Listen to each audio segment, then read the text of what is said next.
he has it, he should take it. With the winning run still standing at third base. Freshman All-American gets a chance to put his stamp on this ball game. Here comes set. The 2-2 delivery. Got him looking. Called strike three. On the ground. It's going to get through. Whoa, what a play. Alisea. He leaps. And he got it. Castillo not going anywhere. That one to left field. It's a question of how far. Oh, leaping catch. What a play. Eddie King. Swing and a miss. Strike three.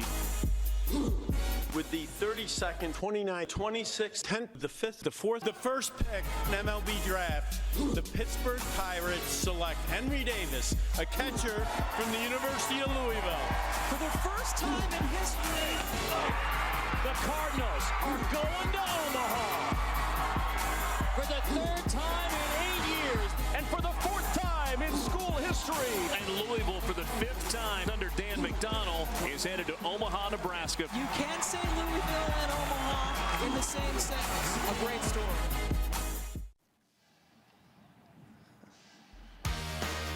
It's the nightcap in Arlington as day one of the Shriners Children's College Showdown continues. Well, the wait to get to opening day has been agonizing for both Louisville, who barely missed the postseason last year, and Texas, who begins a new coaching era tonight. It's ACC versus SEC from Arlington. Hi, everybody, and welcome to Globe Life Field alongside the former big leaguer Pat Combs. I'm Ben Wilson. It was the story of the college baseball offseason. Jim Schlossnagle, just a day after his Texas A&M Aggies lost in the College World Series to Tennessee, announced he was headed to Austin. It's the moment we've all been waiting for. Pat, what do you expect? You're number one for Coach Schloss and the Horns. Yeah, Ben, it was the decision that rocked the college baseball world. It really was. And yet, the shock of it all was that Schloss had just taken the Texas A&M Aggies to the finals.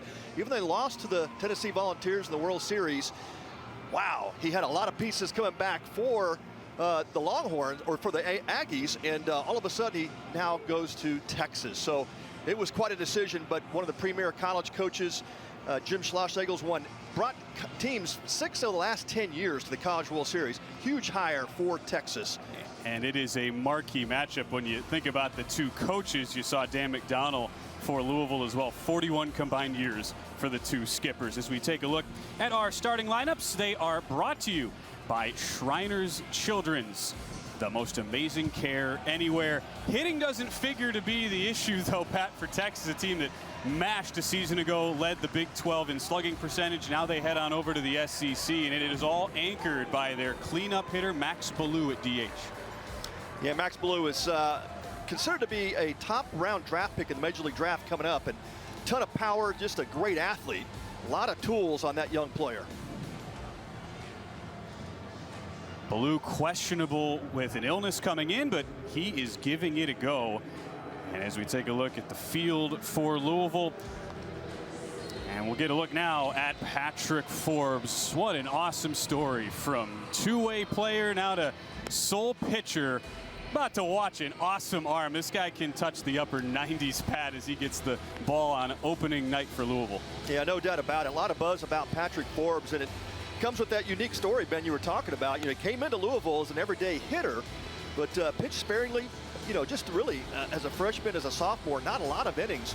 But this past summer, pitching for Brewster in the Cape Cod League, he just had a breakout summer and is giving Coach Dan McDonnell a potential Friday night starter. He's going to be dynamic, like you said, the big fastball, big arm, nasty slider, and he's got all the pieces to be a major league pitcher.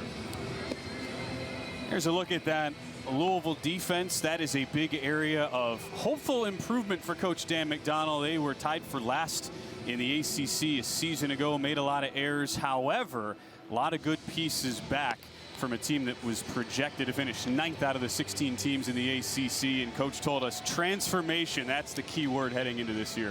Yeah, no doubt. And look, Dan McDonnell, like you said, 19th season as head coach of the Louisville Cardinals, considered one of the all-time great college coaches. You think about third nationally in winning percentage among active coaches. This guy knows how to coach and knows how to lead. And there's no doubt Louisville will be back. They've had a couple of dry seasons in regards to the postseason, but Dan McDonnell's one of the best in the business. There's a good look at Coach McDonald, third among active head coaches as far as winning percentage, nearly 70%. Only Tony Vitello of Tennessee and Brian O'Connor of Virginia with better records than Coach McDonald. Man, he was fired up, wasn't he? Just talking to us, Pat, leading up to this tournament. 235 days since the last college baseball season ended, and if you missed a regional in general, you have been chomping at the bit to get back to playing some ball that counts, and we're about to see that for both Louisville and Texas, one of the new teams into the SEC this year, to wrap up night number 1 here at Globe Life Field. It's Kimball Schuessler who digs in.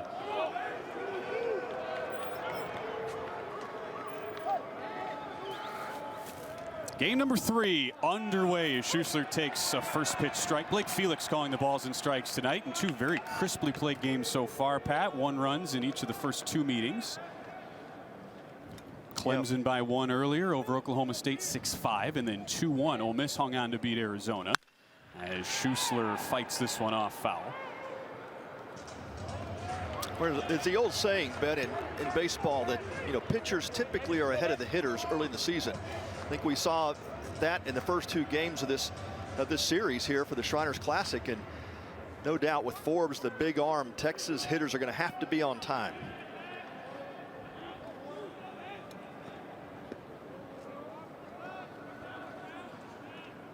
Already ahead 0-2, and spoils one upstairs. That fastball hitting 96. We'll see 98 out of Forbes. The slider anywhere from the 80 to 83 range, and then a changeup that will touch the upper 80s.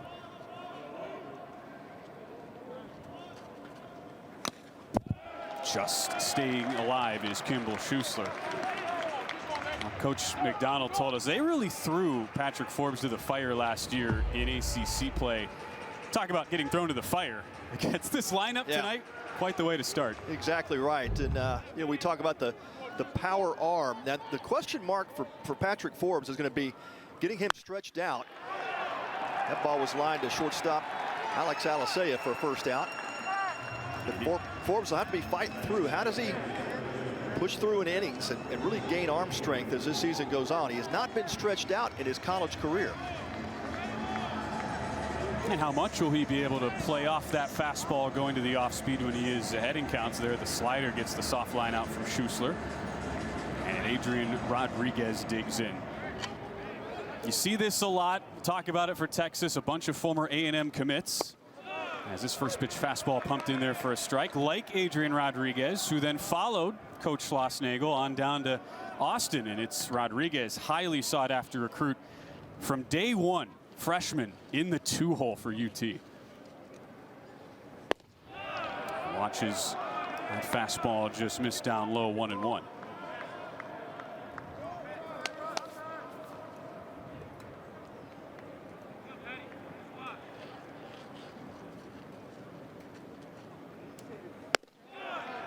Good looking change up there. Got a little movement on it too as it tops out in the upper 80s. Here's the digital replay. Yeah, it had a little cut to it, so that might have been the slider from Forbes. Settles in at 89. Fouls it off on 1-2. What must be going through Adrian Rodriguez's head? We love watching these guys make their debuts, don't we? It's such a special part of this season opening tournament here. Shriners Children's College Showdown, and a lot of really good freshmen have began their careers in this building over the last 4 or 5 seasons.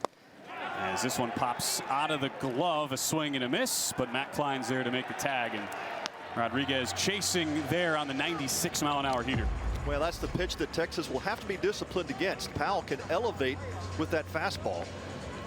Looks like a pretty good pitch coming in, and well out of the strike zone. Rodriguez chasing, but that is the pitch the Horns will have to lay off.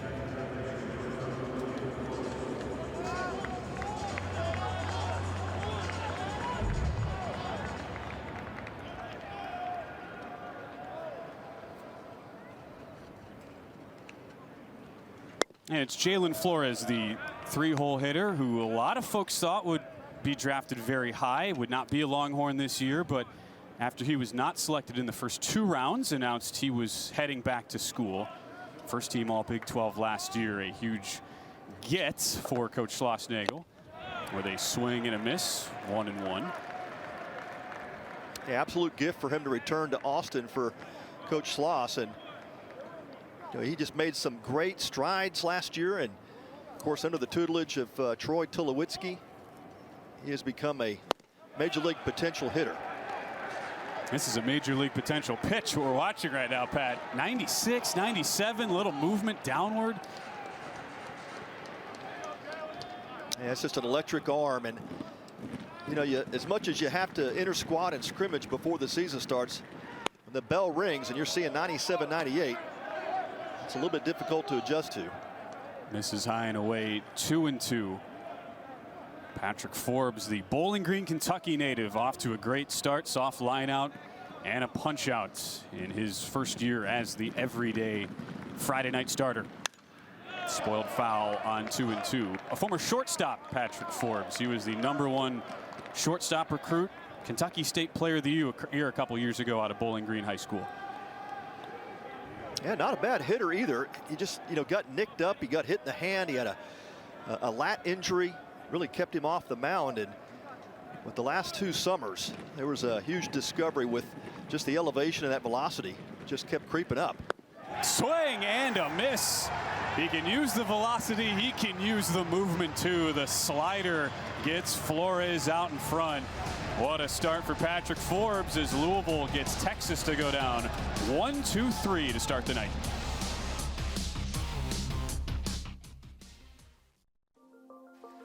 Possibility. At Shriners Children's, we deliver healing to kids with critical burn injuries, like game-changing advances in regenerative medicine and creating the highest standard of care. We never allow your ability to pay for services to compromise the care your child needs, proving time and again what's possible by empowering the extraordinary. Shriners Children's, the most amazing care anywhere.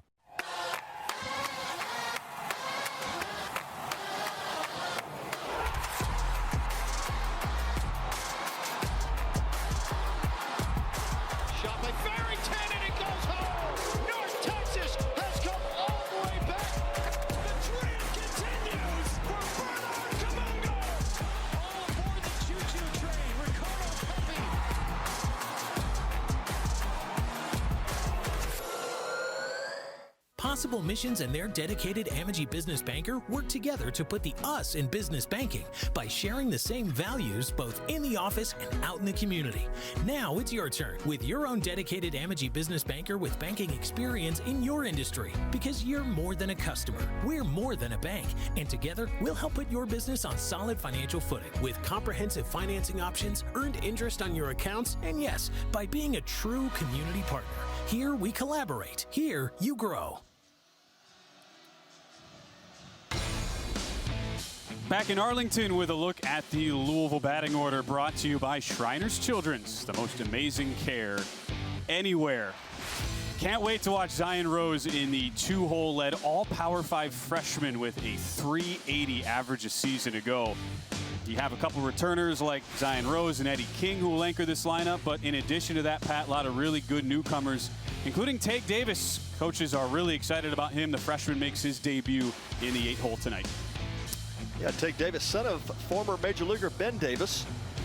Excited to see him play, but a lot of turnover in this roster. Dan McDonald talked about that. A lot of newcomers. He's looking forward to seeing how they perform early this season. Speaking of newcomers, it's the debut in a Longhorn uniform for Jared Spencer. Was awesome at Indiana State.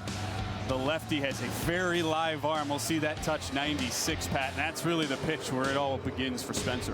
Yeah, no doubt about it. He came in and really established himself in the fall as Texas's Friday night starter.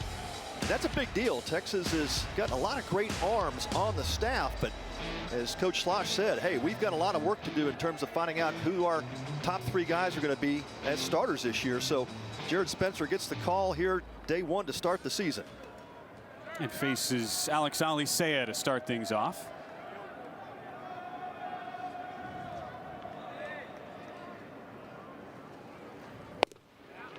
The main matchup to watch for, Pat, it's the speed. When Louisville puts balls in play, they are really dangerous. Led the ACC, over 100 stolen bases a season ago, over 1,000 since 2015 when they joined the conference. And Alisea, a great table setter, runs from home to first in just a shade over 4 seconds as he spoils it foul 0-2.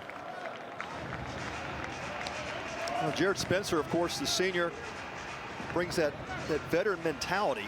At 59 appearances, 11 starts at Indiana State. This guy knows how to pitch, and of course counted on this big stage to start the season in a University of Texas uniform. But like you said, great stuff. Fastball low to mid-90s. Key pitch is a slider. If he has that working tonight, that's what makes him good. And he goes to the slider on 0-2, but totally misses, and it plunks Alisea. The 0-2 hit by pitch. It looked like Spencer just overthrew the slider, kind of hung on to it too long. Alisea will take that with 2 strikes. As you mentioned, been a really athletic team. Typical Dan McDonald team. These guys can run.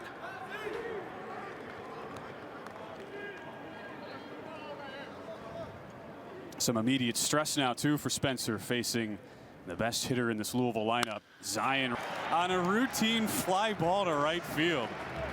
And just a heads-up play by Alisea to take the bag, and a ball that Zion Rose was just a tad late on.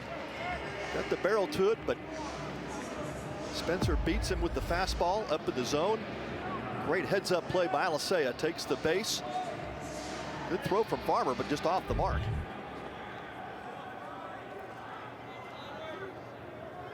Immediately now, Louisville with a man in scoring position, using that speed as Matt Klein digs in and slashes one foul. That's the thing. Louisville was not far off a season ago. They finished 16-14, were the 6th seed in the ACC tournament. Had a lot of quality wins throughout the season. It was just a poorly scheduled non-con. They didn't really challenge themselves. 244th in strength of schedule really hurt the RPI a season ago. As it's a wave and a miss by Klein. So how do you solve that issue, Pat? You come to Globe Play. Right. Have 3 ranked teams to start your season. That's how you turn that scheduling issue around quick.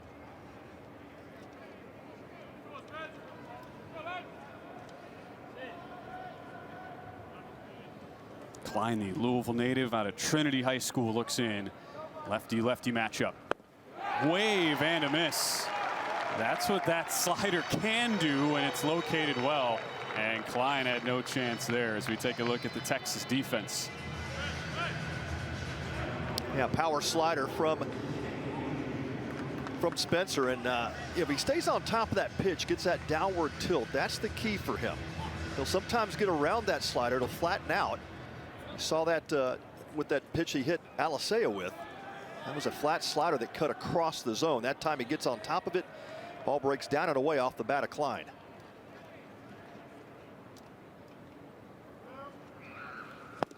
Big wave and a miss by Eddie King Jr. is in the cleanup spot. Only senior on the team who's been with the program all 4 years, team captain this year.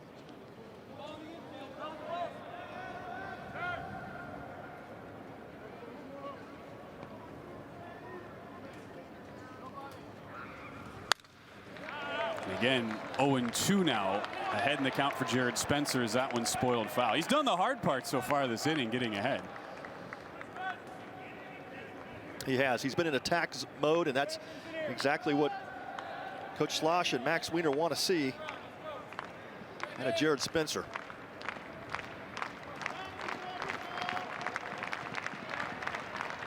The 0-2 down and in, took a little off that time on Eddie King, who had an awesome 2024. Hit over 320 a season ago, led the team 14 big flies, 43 runs batted in. Had Louisville's first inside the park homer as a program since 2005 as well. Swing and a miss. Can't catch up to the heat from Jared Spencer as he works around the leadoff hit by pitch. Both aces dealing out of the chute. 0-0 as we go to the second.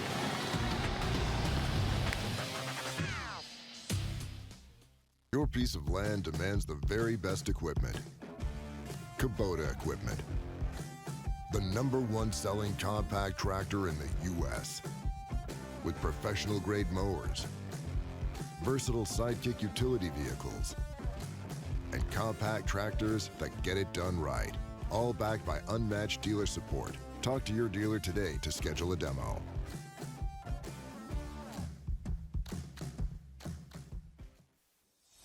Elevate your ballpark experience with a tour of Globe Life Field and experience the home of the Texas Rangers like never before. Go behind the scenes and explore premium spaces, unique club settings, luxury suites, and more. Along the way, you'll discover rich history, impressive architecture, and fun photo opportunities around every corner. Globe Life Field's many tour offerings are sure to take your ballpark visit to the next level.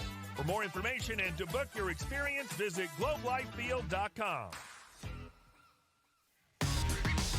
We welcome in head coach of the Cardinals, Dan McDonnell, as we start the second inning, 0-0 between Texas and Louisville. Coach, great start for your new ace, Patrick Forbes. What do you like about his first inning out there?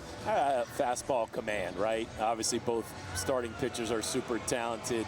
You're wanting to see these guys throw the ball in the strike zone. We were fortunate to get an HBP, get a runner on base. We couldn't get that RBI hit, but you're going to have to earn it tonight. These are super talented pitchers on the mound. Hey, Dan, Pat Combs here. You're just a master of putting these teams together, but a lot of turnover in the roster. But what are you excited about with this roster this year? It's a new year. It's a nice mix of returners, back-to-back really, really good recruiting classes. This junior group has been through some struggles, and we surrounded them with some transfer portals, some junior college guys, combined with the young guys we recruited. We feel like we got a really good mix. It is 35 degrees right now, Coach, in Louisville. How nice is it being indoors? Your guys' first trip here to Globe Life Field. It is. I got to see Will Smith play in the World Series here with the Dodgers when they played the Rays, so that was a lot of fun. But it's a lot more fun being in this dugout here with my own team. No doubt, Coach. We appreciate the time. We'll let you get back to it. Thanks so much for joining us. Best of luck here the rest of the way. Okay. Thanks, guys. Leadoff double sliced down the line by Max Ballou. And Texas, with its first base runner of the season, sets up Tommy Farmer. And you see on that replay, Pat, Ballou doing what he does best. Great fastball hitter. And we talked about the importance of the Texas offense being on time with that fastball from Forbes. Ballou not intimidated at all. Takes a 97-mile-an-hour fastball, strokes it down the left field line for a double. Chop to the left side, right at Jake Monroe, off the bat of Tommy Farmer. Nice strong throw across the diamond.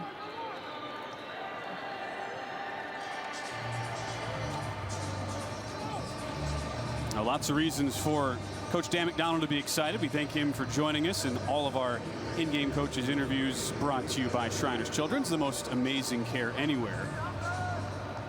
And it's not just because they've converted and now really owned in Patrick Forbes to the lead Friday night starter. So much more than that, Pat. A lot of really good pieces. It's just a matter of where are they all going to go. It's like a big old jigsaw puzzle there for Coach. Yeah, that's exactly right. And, with the modern college game, with the transfer portal and all the movement in college baseball, I think I saw a stat. It was like 5,500 players plus that went into the portal.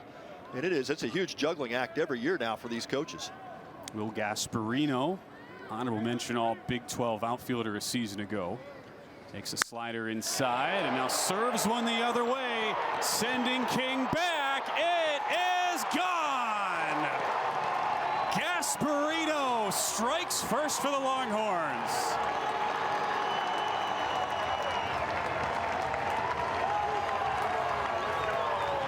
Well, what a swing by Will Gasparino. Again, fastball up in the zone, just goes with the pitch.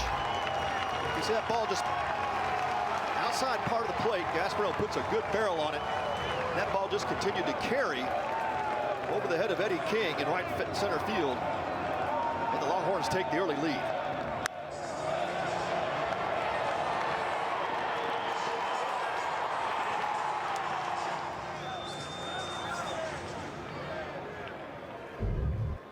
.106 miles an hour off the bat, as Easton Winfield takes a called strike on the inner half. Man, 6'6" sophomore, easy power is how that looked. Yeah, it really did. Just put a nice swing on it. And, you know, when the pitcher supplies the power, first thought as a hitter is just get the barrel to the ball. Velo will take care of the rest. 1-1 to Winfield. And the first time Patrick Forbes has to bounce back a little bit after the clean first inning. The opposite field double by Ballou, then opposite field homer by Gasparino, and now a laser to center field by Winfield that gets down in front of Lucas Moore. Well, Easton Winfield, a transfer player that Coach Schloss is super excited about. Said he has superstar type potential. And just keeps that hit parade going. Now 3 of the last 4 Longhorn hitters. A double home run, now a single for Winfield.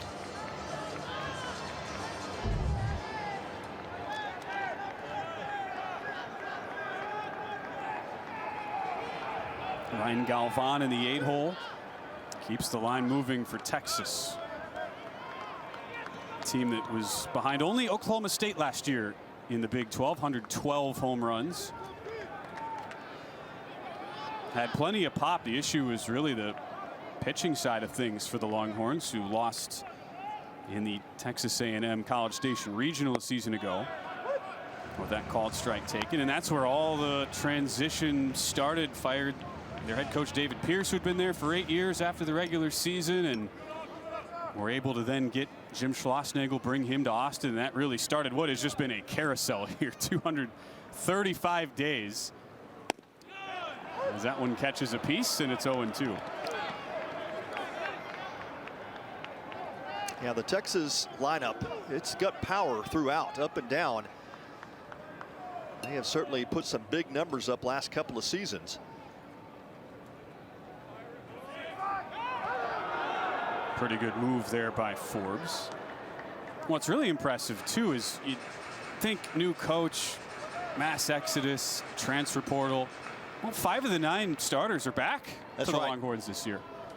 Yeah, that's what Coach Schlossnagle said. Hey, we knew we had to keep those key components here at Texas. Of course, a couple of them were gifts, like we talked about Jalen Flores coming back. But yeah, they did a good job. The Texas staff, once they got here, got to work. They filled in some of the gaps, and, but you're right, kept some of the key pieces like Rylan Galvan at catcher. A good fastball, though, that gets Galvan out.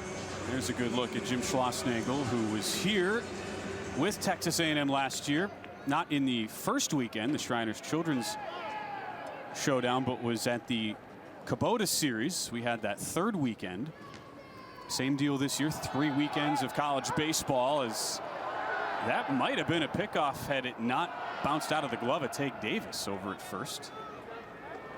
Yeah, a couple of close plays at first base. Good quick feet from Patrick Forbes on those pickoffs. Of course, what you expect from a former shortstop.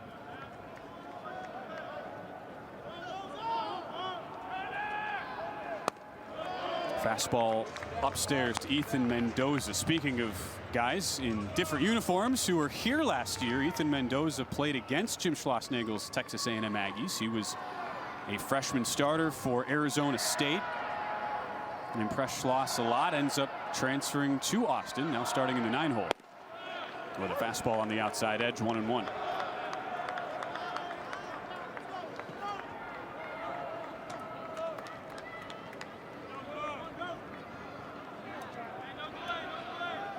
Two-run homer by Will Gasparino earlier in the inning, giving Texas the first blow. As the fastball finds the inner edge.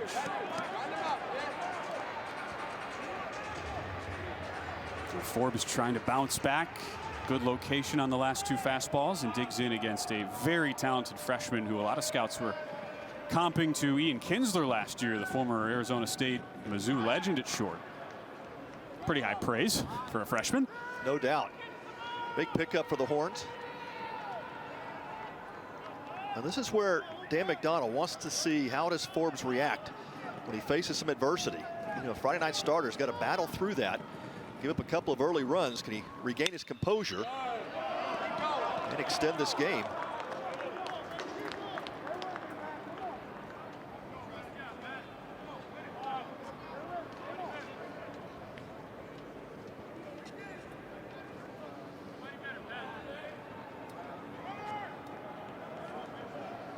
As Forbes looks in, up ahead in the count 1-2. From an everyday hitter, then to a reliever, then to a hybrid last year, now a full-time starter. Punched right at the second baseman, Kamayu Neighbors. A hot shot off the bat, 102 miles an hour, but it's out number 3. Texas with a big fly. First of the night, it's Will Gasparino who puts the Horns on the board. A 2-0 lead in the second inning.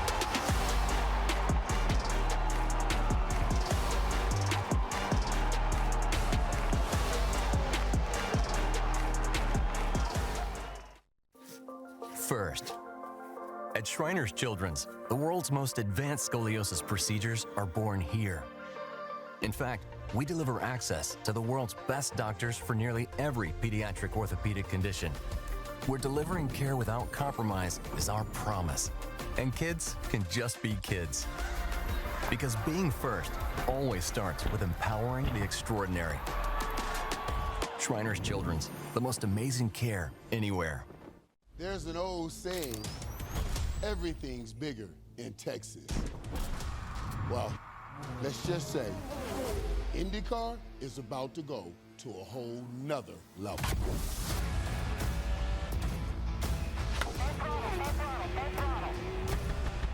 Get ready, Arlington. This is where history is made, and champions are born.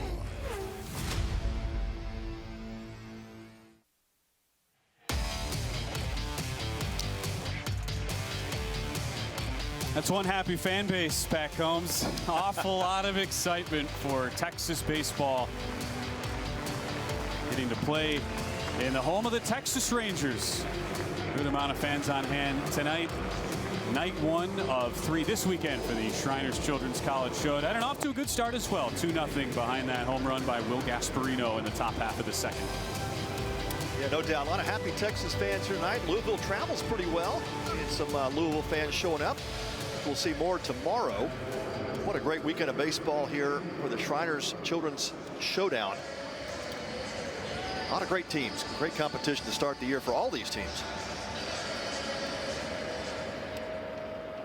And it's Texas spotted the 2-0 lead. Longhorns have not had a lot of happy memories in this particular building. 8 straight losses at Globe Life Field. While it's the first ever trip for Louisville. Little check swing strike to Jake Monroe.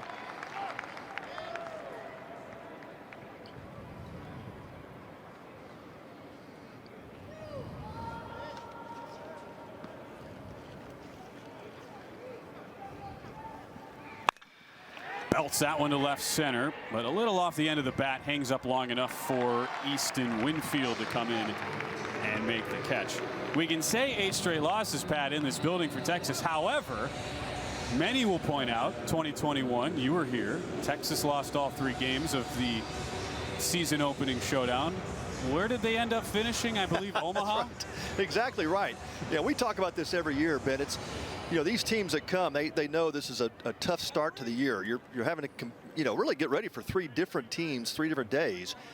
And oftentimes these coaches will tell you, even if you walk away from your 0-3, that does not define you or your team. We have seen plenty of teams come in here and do that and make it to the postseason. Ooh, nice glove by Spencer. High throw forced Kimball Schuessler to go up for it. But he makes the play. Nice athleticism from the Centerville, Michigan native Jared Spencer.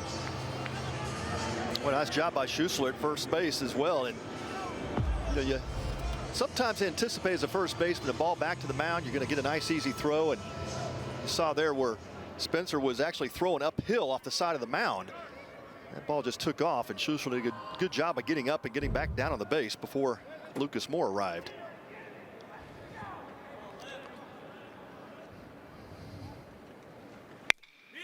Chop to the left side. Could be a very quick inning, but it takes a bobble. Rodriguez, the freshman, couldn't handle it on an in-between hop.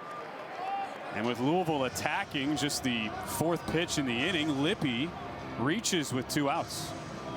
Yeah, a chance for Spencer to have a really quick inning. Well, just kind of quick hops. Yeah, you saw the kind of do-or-die play there by Rodriguez coming in. Well, it looked like it kicked off the heel of his glove, and just could not squeeze it. Actually kicked it right back to Spencer, and I think Spencer, had he fielded it cleanly, might have taken a shot at throwing it to first base, but he dropped it nonetheless. Does go as an infield hit. Lippy, the first base knock for the Cardinals in 2025. Another first pitch swing. This one a wave and a miss for Tag Davis.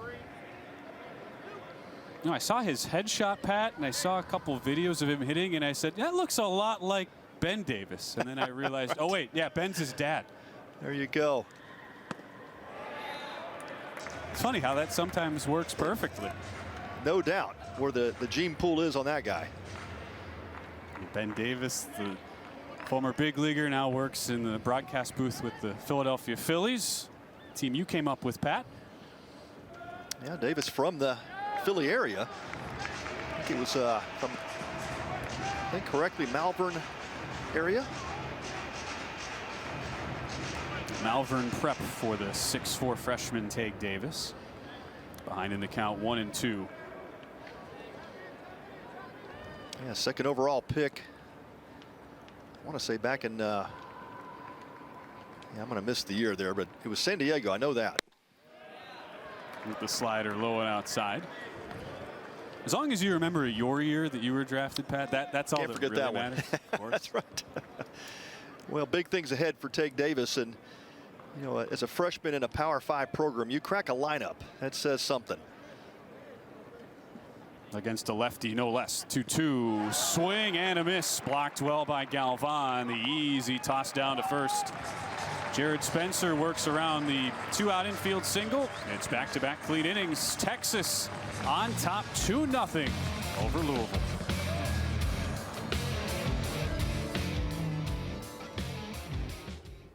Bowman Engineering and Consulting and their dedicated Amagi business banker worked together to put the us in business banking, which included the occasional lunch meeting.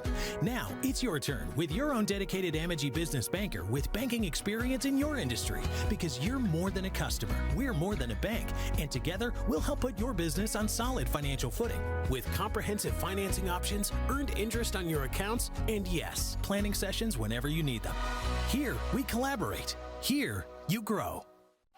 Arlington, the Renegades are going full throttle this spring when the UFL returns. What a catch! Get ready for more action-packed football and unforgettable experiences at Choctaw Stadium. That is something special right there. Renegades, mount up and get your tickets today.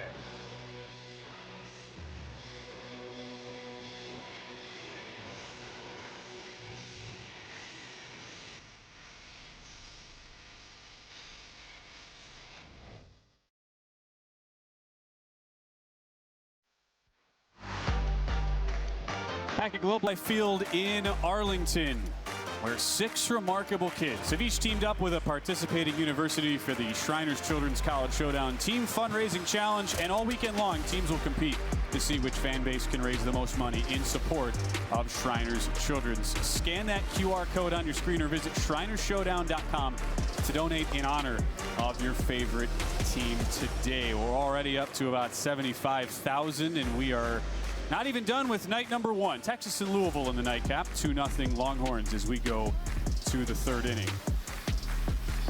There's a look at that running total.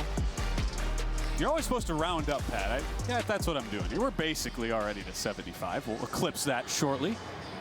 It will be there in short order, yes. I can guarantee. We usually don't guarantee much when it comes to baseball, but I will guarantee that.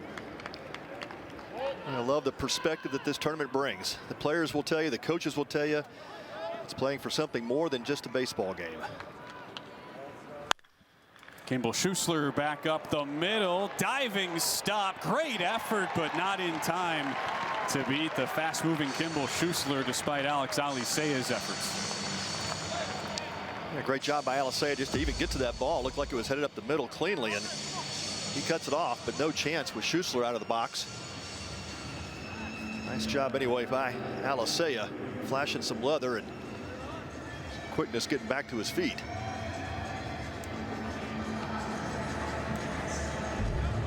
Schuessler on board, and Texas forcing Patrick Forbes to work for a 2nd straight inning after he had the 1-2-3 top of the 1st. Will Gasparino had the 2-run homer last inning, and now it's Adrian Rodriguez for the Horns.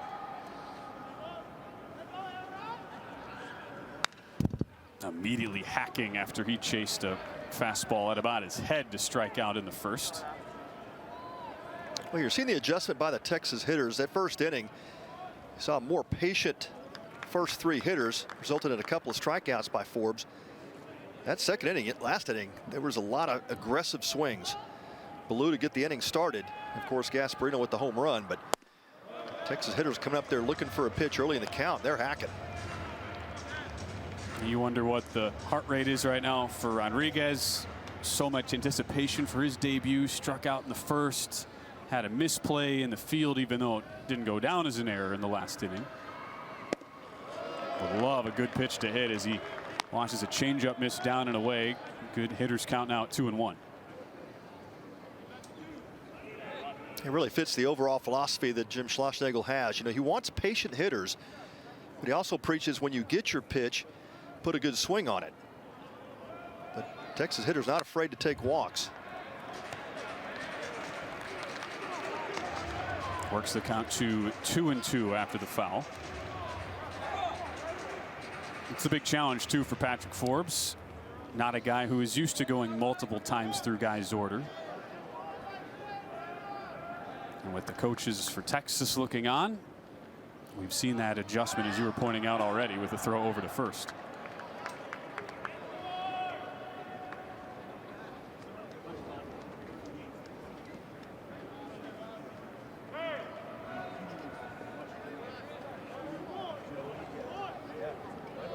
Rodriguez digs back in, 2-2. Check swing, and he offered. Back to the slider there. Nice pitch for Forbes. Yeah, good job by Forbes. Had that pitch set up. You like to see a pitcher go down to the zone to start, raise the eye level, then come back and that kill pitch down in the dirt. It's too enticing for Rodriguez to try to hold up on. That slider had some nice bite to it. Good downward tilt. Matt Klein does a good job burying it, keeping it right at his feet. Out number 1. An important out to get because Jalen Flores, San Antonio native, digs in. The numbers last year, nothing to scoff at. First team all Big 12 a season ago. As he takes a fastball high and outside. Now, only 29 innings pitched last year for Forbes. Part of that was injury. It was such a bad break. He dealt with the lat pull early in the season. Then the first pitch he saw as a hitter, he got hit on the hand. What ridiculously bad luck as a two-way guy. A slider yeah, no doubt. And he missed a month. So it's amazing that his numbers were that good, sub 3.75 ERA, despite all the issues and adversity he had to deal with. That's where your pitching coach Roger Williams, sits down with Forbes and says, hey, how about we drop the bat? Let's just eliminate that from your thinking, your thought process. Let's get rid of that so we can focus on pitching, because that's where you're going to make some money. So far, the money pitch has been that fastball there at 93. Took a little off, but good location just outside the edge. You see that pitch just outside, up in the zone at 94. And we talked about that's the pitch that the Texas hitters have to stay off of, and Flores tries to go up and get it again. Got him once more. It was the slider, first AB on Flores. This time he hits him with a high heat in pretty much the same spot. Yeah, that pitch looks so good out of the pitcher's hand, and it just holds that plane so well. You see maybe a sinking fastball early in the count. You think that fastball is going to come down even if it's waist high, and that ball just stays up in the zone right above the barrel of Jalen Flores. What a fun rematch we get now. Max Ballou had the double, came around and scored on the Gasparino homer last inning. Chasing on that high fastball. We weren't sure if Ballou would be able to suit up. He was dealing with the flu pretty badly. Seems like everybody's had the flu, not just baseball players. That's right. Literally everybody this Even in winter. the box. That's right. But Ballou good to go today. Shoots this one fair down the left field line. Able to go inside out, and Ballou is 2 for 2, picking up right where he left off, the Big 12 Player of the Year in 2024. Yeah, just another great swing by Ballou, and just not intimidated by the fastball. And Flores tries to go up in the zone. That time Ballou gets that bat flattened out. A little bit late on the pitch, but third baseman Jake Monroe was pulled over towards that shortstop area, and no chance on that play. A couple of hits already for Ballou to start the season. And you have Gasparino, the home run hitter, on deck. Tommy Farmer watches a slider low and away. Nice block by Matt Klein. That's a big challenge for Patrick Forbes now early in this start.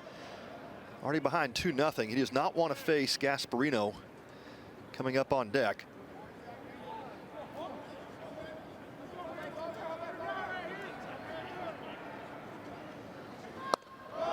This is high with the fastball.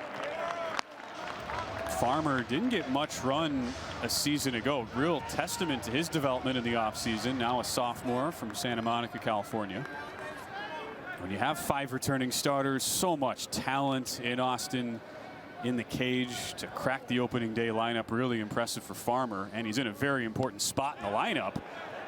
As that one comes inside, there's some question as to whether that was a foul or a hit by pitch. Well, our home plate umpire Blake Felix signaled foul ball. Yeah, I thought it was a swing. If you're swinging and get hit on the hand, it counts as a foul ball. If he holds the swing up and the ball hits him in the hand, that would be a hit batter. And so Jim Schlossnagle quickly out of the dugout for the Horns, and he wants to see if Blake Felix will check that on the headset. You see the Big 12 umpiring crew tonight.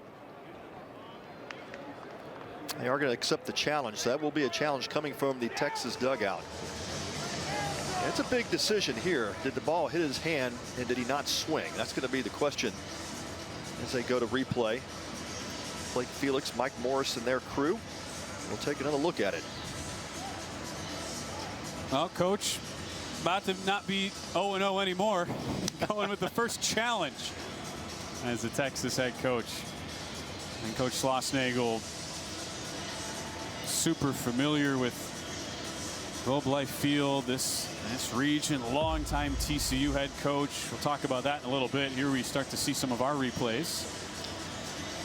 Yeah, I think Dan McDonald's asking, was that a swing? Because if it's a swing, is there even need for a replay? So if he swung and that ball hits his hand, it still counts as a strike. That ball just kept riding up and in on the hands of Farmer. Just based on the sound in real time, it seemed like there was some contact to the hand. You didn't get the full metal click sound of a foul ball. Yeah, it's just so hard to tell when, especially on replay. That's really got to be a call by the home plate umpire. Did he hear metal, or did he hear something other than metal?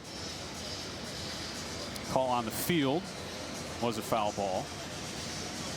When we talk about Coach Jim Schlossnagle, and he was somebody who back in his TCU days, Pat, when he was the head coach of the Horned Frogs, he had a conversation, sat down with Sean Decker, who we'll be visiting with in the booth in a little bit, and Jared Schramm, 2 guys who were crucial to putting together this event. That was back in 2020. They talked about putting together a tournament like this, and Coach Schlossnagle is here 5 years later now in his debut for the Longhorns, and they will say call on the field stands, foul ball. Makes sense, Pat, based on the looks we had. Just nothing definitive to overturn that. Yeah, and Texas will lose the challenge. They have 1 remaining. No, you're exactly right, Ben. That story was a great story. Hearing Schloss talk about how this tournament in its genesis was talked about in his office. I said, why would we not do that and not only have a great start to the season with this, what is now the Shriners Children's College Showdown, but how about multiple weekends? And you and I'll be back next weekend for that Kubota tournament. 3-1 the count to Farmer.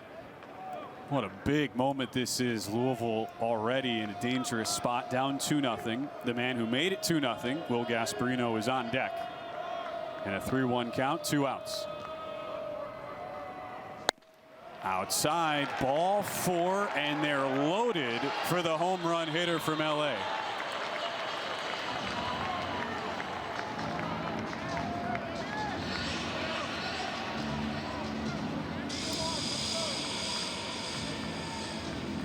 That will send the Louisville pitching coach, Roger Williams, who's been with Dan McDonnell all 19 years, onto the mound. Try to calm down his junior righty, Patrick Forbes. Well, there's he is the pitcher whisperer. That's what I call Roger Williams. One of the best in the business. Of course, trusted with that long-term relationship. His head coach, Dan McDonnell. And I love Roger's just everything he does in terms of how he communicates, how he coaches, how he develops pitchers. How to slow the game down. Maybe give Forbes a chance to catch his breath, refocus. Especially because this happened the last time he faced Will Gasparino. 393 feet the other way. I'm sure his dad, Billy Gasparino, somewhere he's watching this game, the assistant general manager of the Los Angeles Dodgers, and I bet he jumped out of his seat when he saw that first swing of the season for his son. His son Will. Who takes a called strike on the fastball. Good location on the outside edge, 0-2. Big moment between Forbes on the bump for Louisville, Gasparino at the plate for Texas. Spotted a 2-0 lead, but with the bases juiced, 2 outs in the third. Up high, 1-2. Will Gasparino said he put on 15 to 20 pounds of muscle in the offseason. That first plate appearance, very much evidence that Will Gasparino is not a liar. Yeah, and going opposite field as well. See if Forbes comes back with a slider. Nope, went fastball up, trying to get it above his hands. Hard to do that on a 6'6" power slugger. Will Gasparino said his diet was lots of Chick-fil-A nuggets, tons of protein shakes, almost 6,000 calories a day of eating. That'll do it. Man. That'll put some pounds on you. The 1-2 fought off foul. I mean, I could do the Chick-fil-A nuggets easy. I don't know about the rest of that. I just don't know I'd have the fortitude for it.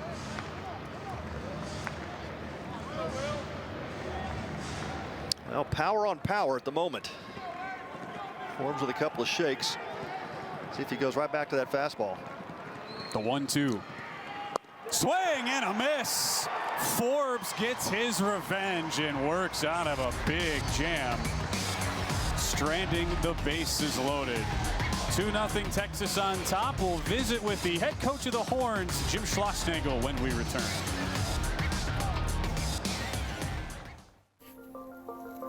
Resilience. At Shriners Children's, we're leaders in pediatric sports medicine. With expertise in sprains, tears, fractures, and other sports-related injuries. We're here to deliver the best care in the business and never allow your ability to pay for services to compromise the care your child needs. Because every great comeback starts with a game plan for empowering the extraordinary. Shriners Children's, the most amazing care anywhere.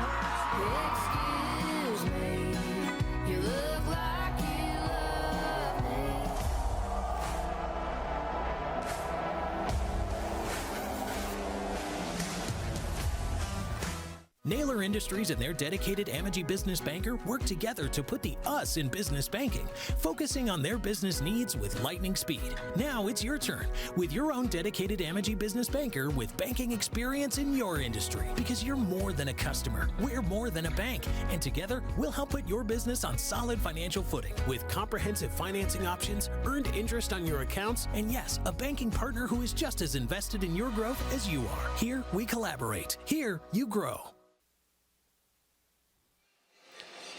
2-0 Texas as we head to the bottom of the third. So pleased to be joined now by head coach of the Longhorns, Jim Schlossnagle, with us on this Shriners Children's College Showdown weekend. Coach, I got to think a lot of nights this winter, it just felt like the season couldn't get here fast enough. Well, it's finally here for you. How does the moment compare to the expectation throughout the whole process for you?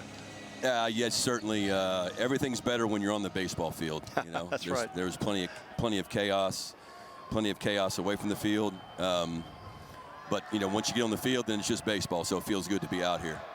Hey, Schloss, Pat Combs here. Great start by Jared Spencer. You know, you talked about the question marks for the pitching staff, but he really has stepped up. He looks like he could be your Friday guy. Yeah, so far, you know, I mean, he's only started. He was a reliever at Indiana State. He's only started 9 games. You know, he hasn't been through the lot. Now we're getting back to the top of the lineup. So let's see what happens. Let's don't go crazy. But he certainly he's got good stuff. And right now he's the best we have. But we'll see how the season plays out. Good catch out there by Tommy Farmer. What do you make to coach a guy like Farmer? Some of your younger players too, where it's not all that easy to come in, crack such a veteran-loaded lineup like you got here with the Longhorns. Yeah, I mean, it's, you know, college baseball players these days are more prepared than ever to step in and play. You know, they play a high level. They've got the transfer portal. So, you know, these guys grew up playing in big league parks and showcases and different things. So they're ready to go. They're just, you know, got to learn how to slow their heartbeat down a little bit. Yep, no doubt. Before we let you go, Coach, such a special event for you. You were part of the original conversations about it. What's it like now being able to be back here and make it a reality for your team? It's awesome. You know, it's just really thank the Rangers and their ownership group, Jared Schramm, Sean Decker, those guys. Man, it's a first-class experience, and it's always been great. So we're honored to be here anytime they'll have us. Absolutely. Coach, appreciate the time. Best of luck here rest of the way. All right, thanks so much. Welcome. A base hit punched through by Alex Alicea with 1 out, and Louisville is in business. Big thanks to Coach Schlossnagle. Our coach interviews brought to you by Shriners Children's, the most amazing care anywhere.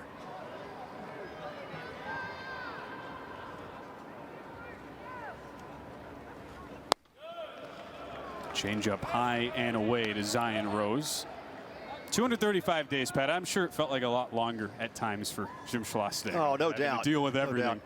You know, when you come into a situation at the University of Texas, and like Schloss was saying, you know, to us earlier, you know, you walk into that coach's room, and they have these all coaches meeting at the university. And he says, "Ned, it's a little bit intimidating. You know, Texas has won 3 out of 4 Directors' Cups, which obviously is the award that athletic programs get for the most points accumulated during the course of an athletic season." And he's sitting there with all these, he said, all-star coaches, and you go, you know what? The expectations are a little bit different here. 1-1 to Zion Rose. They got the pickoff. From first down to short, tag applied. Alicea's aggressiveness worked in the first inning, backfires in the third as the lefty Spencer gets the pickoff. Yeah, nice move by Jared Spencer, and so Alicea just take off on the first move. So that was what he was doing. He was just trying to steal that bag. First move by Spencer. Texas pitcher picks up the movement, makes the pickoff, and an easy 3-6 on the putout.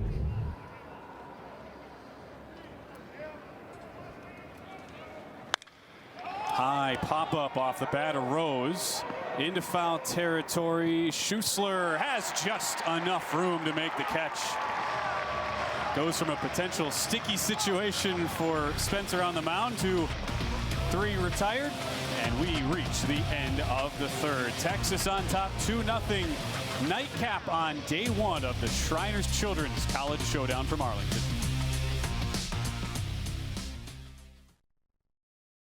Protecting what matters most is the mission that matters most. At Lockheed Martin, we know today's threats come from behind, above, and below, and we make sure those who serve stay ahead of them by connecting platforms necessary to dominate every domain across air, land, sea, space, and cyber, using technologies that protect in the same moment they detect. The mission is a safer, more secure world. Our promise is to help make it happen.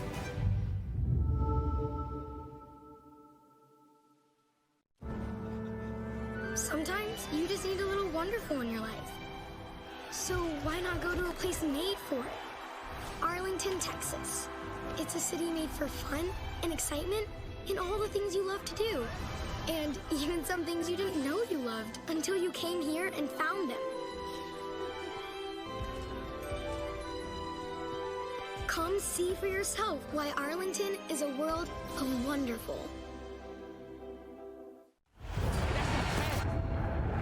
everything you thought you knew is brand new. We on the new wave. This ain't what it was. See, when the game changes, so do we. Every day, every play. Always been greater than 12. Now standing 16 strong. In every end zone, any time zone. When everyone else keeps asking, what's next? We know we are.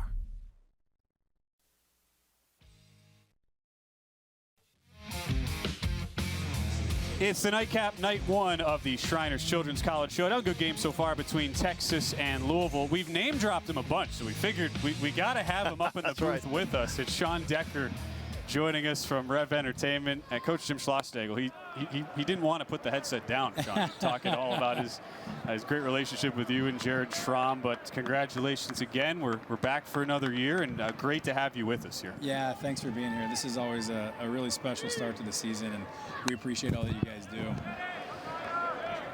You got a whole cavalcade of folks in the booth with us. There's Sean, got Pat Combs here, Ben Wilson. We're having a great time. It's college baseball season, man. Opening day, nothing quite like it. It's hard to believe. We were just talking about this downstairs. Like, it felt like it was never going to get here, and now we're so thrilled that it's we're off and running, and should be a terrific season.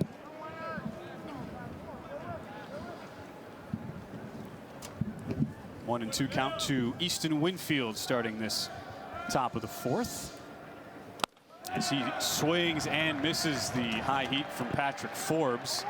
So you have someone like a Jim Schlossnagel. You're so familiar with him. Texas has been here a bunch, both in this event as well as when they were in the Big 12, the conference tournament. But how about for a team like Louisville and this opportunity? First time the Cardinals have been here, and sounded when we talked to him like Coach Dan McDonald couldn't have been more excited about the opportunity. Yeah, you know, Jared and his team have done an amazing job finding us more folks that to get.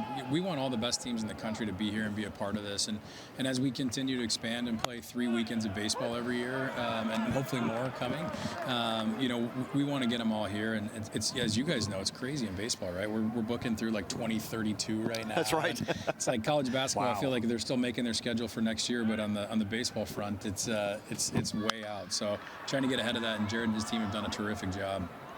Yeah, Sean, talk about how do you determine, like that far out, like who do you invite, you know, how do you do the matchups? Take us through all that. Yeah, it's great.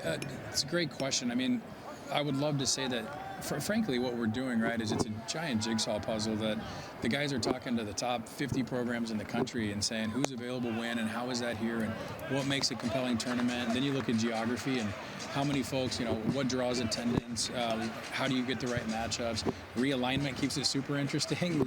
You think you've got, like tomorrow night, we've got Texas and Ole Miss and 2 conference foes that when we booked it, they obviously weren't. Right, so, right. A lot moving in that space. 1-2 pitch just outside on Galvan. Sean Decker from Rev Entertainment with us in the booth. Yeah, it's like we're asking you, could you know, have the crystal ball, try to figure out where these conferences are at. It's not like it's that easy. No, and thankfully, you know, guys like Schloss and a lot of these guys have been tremendous to work with in understanding that the changing climate, you know, it's certainly not ideal for them to have a conference, a conference play this early, but their flexibility in working with us through some of those challenges has been amazing. Yeah, Sean, the vision for this, obviously incredible. Schloss said, hey, I remember we were sitting down in the office talking about this whole thing, you know, 4 years ago, and here we are, right? It's become one of the premier college tournaments in the country. A lot of eyes on it, but yeah, take us back to kind of the original vision of what you guys were talking about back then. Yeah, I got to give Schloss a lot of credit. I think 2016 or 17 is the first time I went and sat in his office back, I guess 2 jobs ago now at TCU, and Jim was really, really influential. That first year in 21, we had I think 6 of the top 10 programs in the country, and that really set us off, and frankly made us really believe that we could grow this, and we think it's additive to what Major League Baseball is trying to do with one baseball, and the idea that more baseball is a good thing, especially at that level. So we're super excited about it. 2 outs here for Ethan Mendoza after the Galvan punch out. Texas was in that inaugural field, Sean. Lost all 3 games and made it to Omaha anyway. And that really became a harbinger of things to come, no matter the success here it seemed like it has really just been a domino effect over the last few years. Yeah, frankly, it's kind of it's one of the things we hear from a lot of the coaches with that's happened. And I won't name any other programs, but there have been quite a few that have come here and had a rough start to the year and then go home and rattle off 17 in a row or whatever it is. So trying to get them to not be discouraged because of that is important to us as well. 100%. Well, we appreciate it as always, you stopping by. You're a busy man this time of year, so thank you so much. Congratulations on the event. Thanks for having me, and thanks for all you guys do. Thanks, Sean. Step aside, be back as we head to the 5th inning after this. At Shriners Children's, we're home to the world's leading pediatric orthopedic care. Because so many life-changing advancements start here. We provide access to the best doctors and never allow your ability to pay for services to compromise the care your child needs. We're the first place to turn for the most common or complex orthopedic conditions, home to possibility, and empowering kids to achieve the extraordinary. Shriners Children's, the most amazing care anywhere. Record-breaking global superstar, Shakira, live in Arlington. Las Mujeres Ya No Lloran World Tour, Globe Life Field, June 11th. The phenomenal new album Las Mujeres Ya No Lloran is available everywhere now.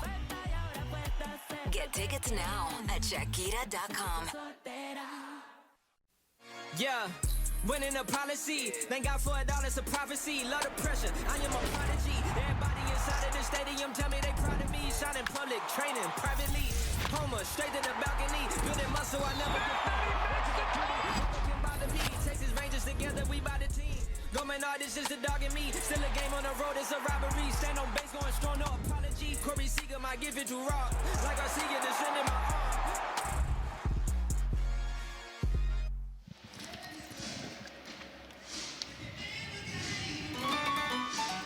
It's the bottom of the 4th inning. Well-played game to start. From the home of college baseball, great to be back for another year. 4th year together for Pat, you and I. This has been a blast for us, and watching some great baseball tonight. Texas odds makers had them the favorites coming into tonight. They get a 2-run lead on a Will Gasparino homer, but ever since it's been lockdown pitching, and it's Jared Spencer in his Longhorn debut back out for his 4th inning of work against the heart of the Louisville Order.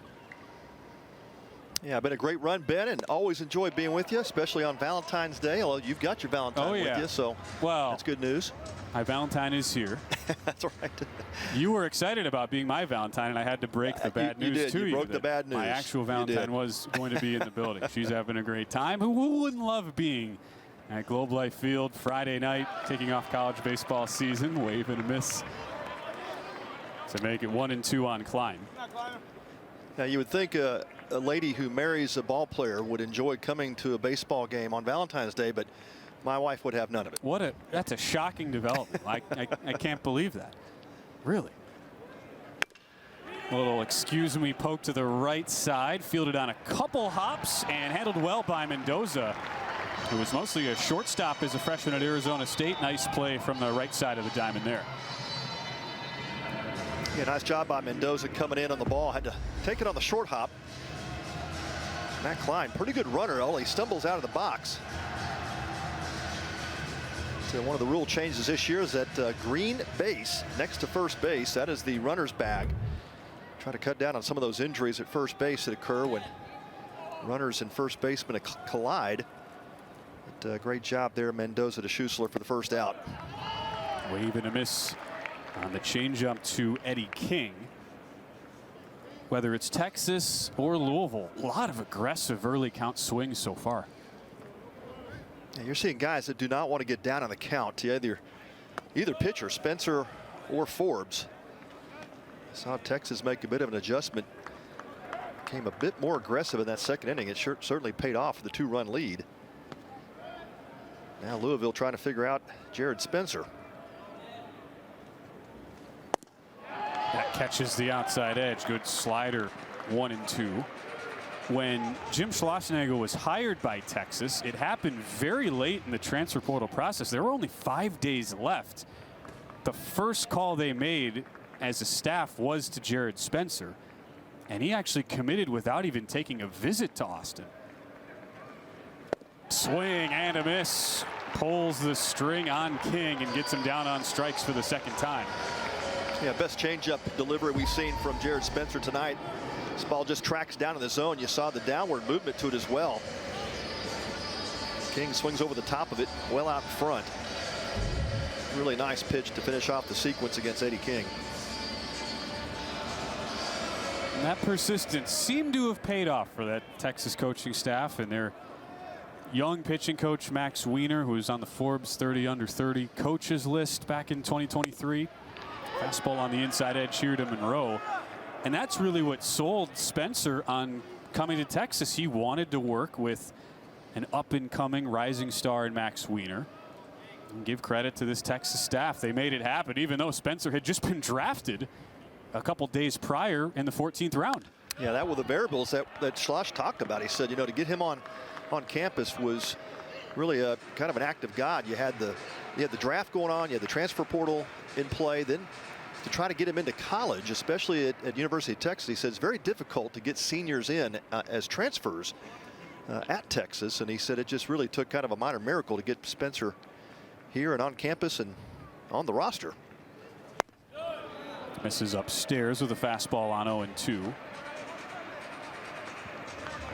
It all worked out, and Texas is glad it did, because they went from the Big 12 to the SEC and already have a lot of question marks as far as who will be their starters. Spencer potentially checks off one of those boxes, and he gets another swing and a miss right back to the changeup as Monroe out in front. 5 Ks in 4 innings for Jared Spencer, allowing just a single base hit as it's Texas on top of Louisville after 4 innings.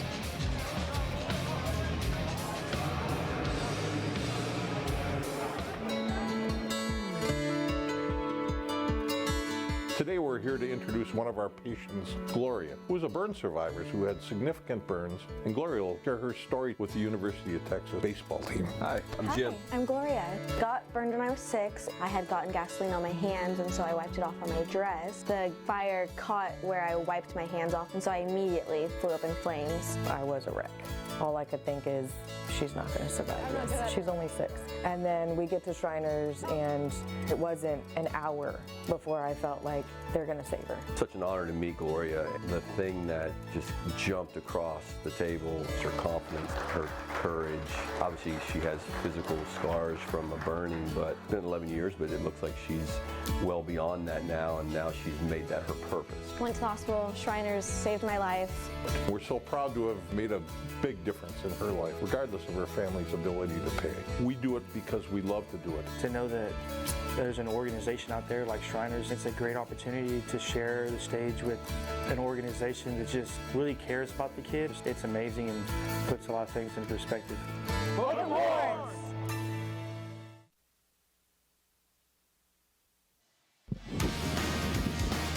We head to the 5th inning in our nightcap, day 1 from the Shriners Children's College Showdown. Texas behind a 2-run homer from Will Gasparino has a 2-0 lead on Louisville as we welcome you back. So excited to be here. It is night number 1, and we have our latest patient ambassador with us right now in the broadcast booth. I want to welcome Paige in. How are you doing tonight?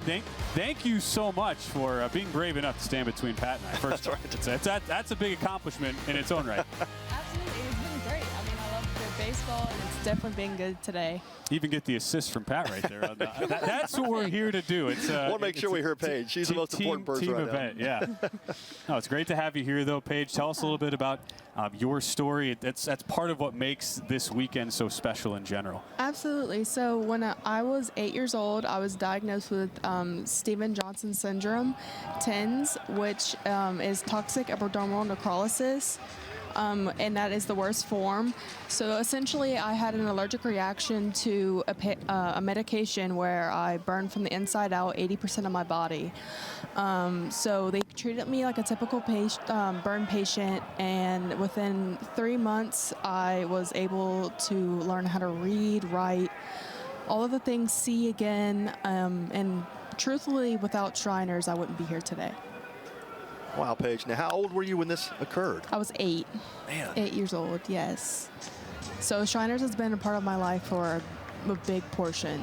So then after they asked me to be a patient ambassador at 12, so I've done this baseball tournament twice. I was a patient hero for the UL Raging Cajuns, which is now the team captain. They used to call it a team hero. Right. And then I came back for the LSU because I'm from Louisiana. So those are my two teams I like to pull for. There you go. Yeah. But we got you back in the mix in 2025. So yes, and the stadium is huge. Yeah. It's nice. Your first time at Globe Life Field? Yes. It's great. We're here with Paige, a patient ambassador for Shriners Children's. We're already at about $75,000 raised for the organization, and we're just in night one. This thing is just getting started. So you have the Louisiana connections. Yeah. We don't have a Louisiana team, though, this week. I know. So what happened? How did it all work out? Tell us about the experience on the team side. I mean, I've met with a lot of the teams that are here today because they're staying at the same hotel as us. And I have to say, Ole Miss, they're still Southern and nice. And, I mean, it's still great. There's a really good teams. Why LSU and UL aren't here? Not really sure. I wish they were, but I mean, hey, this is still some pretty good teams out here. So your team SCC, the Southern Hospitality Transfers is what it sounds like. Yeah, absolutely. Okay. Paige, talk about Shriners and just how they serve anyone regardless of their ability to pay. Right. I think it's awesome how welcoming they are, and you would be shocked.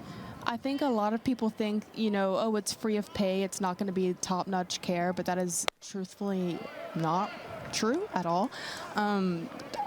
For example, I had 2 doctors that flew out of country to perform 2 form of surgeries at the same time, and if that didn't take place, I wouldn't be here today. And they knew all of the research and studies to save my life. And then, we've seen, or y'all have seen a different demographic of patients here. Right. I was a burn patient, and then there's the prosthetic side of it. And I think that Shriners as a whole can take care of so many different types of things. And it's kind of unlike that. And not only do they save your life, they don't forget about you. Like, I'm 20 years old and I'm still a part of Shriners, and they're still pouring into my life even after saving my life, and it's great. I love Shriners. It's wonderful to hear that. We can't thank you enough for sharing your story. Paige, a patient ambassador with us in the booth. You saw Kimball Schuessler strike out to begin the inning. Now Adrian Rodriguez goes down swinging.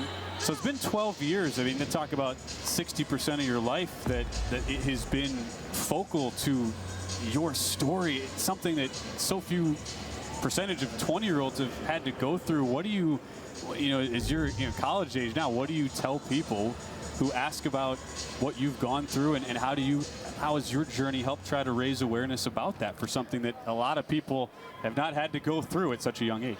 Right. I think that since I did go through that at such a young age, and a burn patient, I came back to school with like shorter hair. They had to shave my hair, and I didn't look physically the same jumping back into the normal swing of things like in 3rd grade.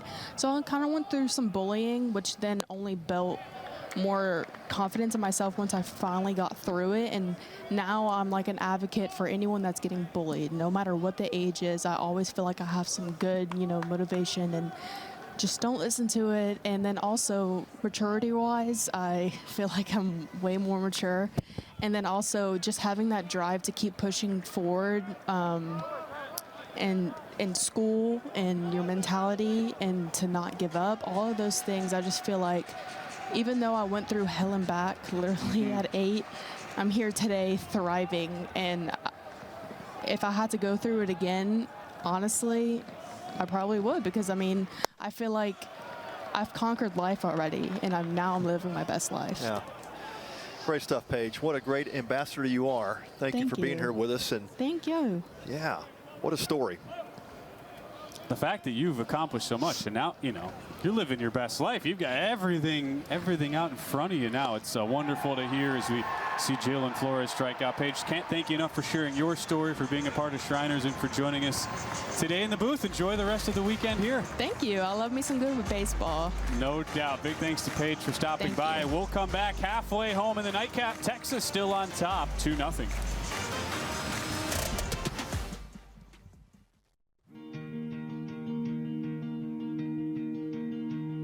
We're here today to introduce Ryan to the Louisville Cardinal baseball players who will be playing in the Shriners Children's College Showdown in Arlington in February. Thanks for coming out. Appreciate you. Can you throw it as well as your dad could? I grew up a Louisville fan. When I had the opportunity to stay home and play for Louisville, it's something that I had dreamt about, you know, since I was a little kid. The difference is your dad was trying to strike guys out. We're trying to let them hit. You find out that my wife was pregnant. You're excited, you're scared. We found out at the 20-week ultrasound that he was going to be born without his hand. I just immediately started researching. I found out about Shriners in Lexington, just I think through social media. And then I saw that Dr. Riley and a couple other doctors there specialized in limb anomalies. The care we give is the most amazing care anywhere, and we offer that regardless of their ability to pay or the status of their insurance. It's been going good. Like, I started playing baseball when I was like 4. I started playing t-ball. It looks like he can be a pitcher one day and looks athletic, so I'm going to enjoy following him in his athletic career. I'm very appreciative for what Shriners has done for me.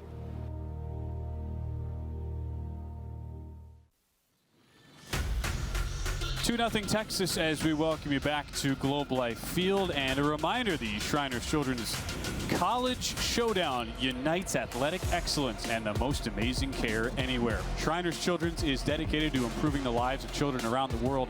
All care is provided regardless of a family's ability to pay. To learn more, visit shrinerschildrens.org today.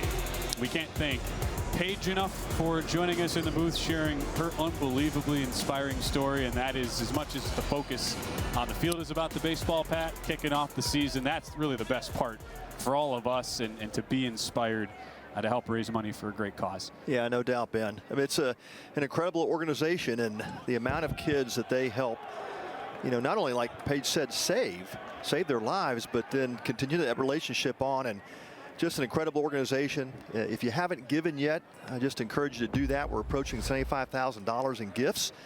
And part of this tournament is to raise awareness for Shriners. Meanwhile, both pitchers have really settled down. Lucas Moore getting a wake-up call there on the bunt attempt, able to pull it back on the fastball missing high. Pokes it to the left side, right at Flores, whose throw is wide of the bag. Maybe the spark Louisville needed, as the routine ground ball results in a base runner. Yeah, that Cardinal speed, I think, made up for some of that. And Jalen Flores kind of sitting back a little bit on this ball. Always a typical routine ground ball, but came up and then had to hurry his throw with Lucas Moore getting down the line. That may have surprised Rodriguez, that thinking this was just kind of routine play, and looks up and sees Moore busted it, and that quick throw is off the mark.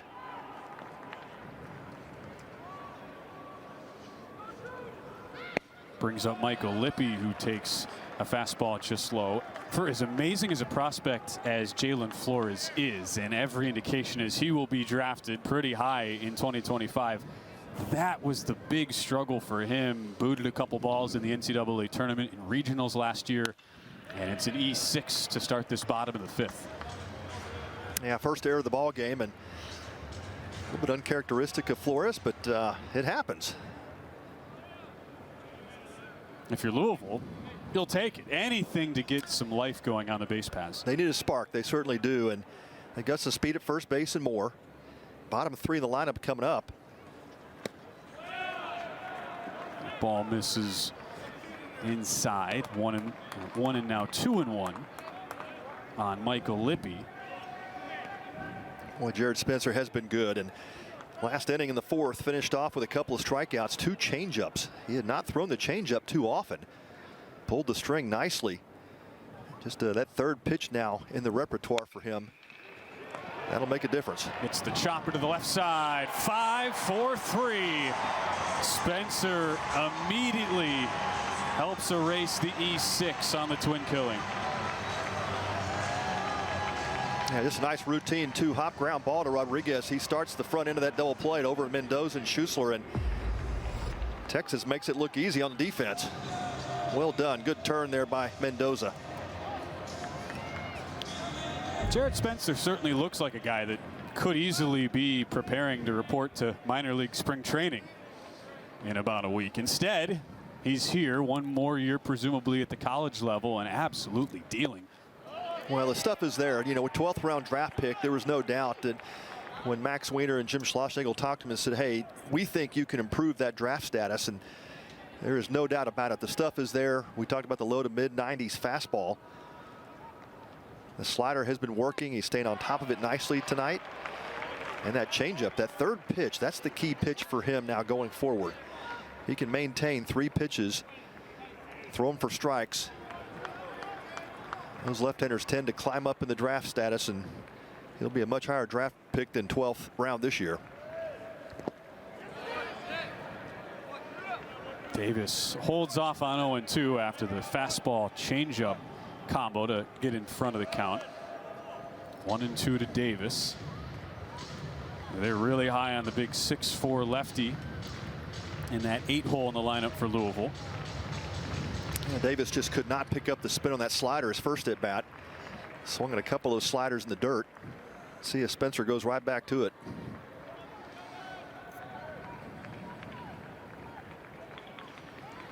Got him.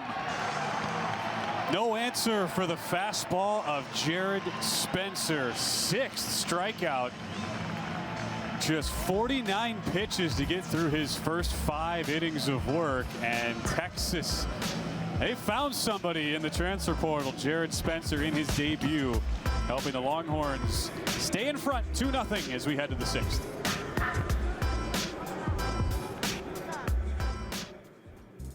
Golden Chick's new Golden Bowl is so big, it's a whole lot of yes and a whole lot of yum. So if you like big bowls, then we cannot lie. The new loaded mashed potato bowl is a whole lot of Golden Chick, a big bowl you can't deny. Woodcraft and their dedicated Amegy business banker work together to put the us in business banking, creating a long-lasting relationship with open and quick communication. Now it's your turn with your own dedicated Amegy business banker with banking experience in your industry, because you're more than a customer. We're more than a bank, and together we'll work to help put your business on solid financial footing with comprehensive financing options, earned interest on your accounts, and yes, the support you need to reach your business goals faster. Here we collaborate. Here you grow.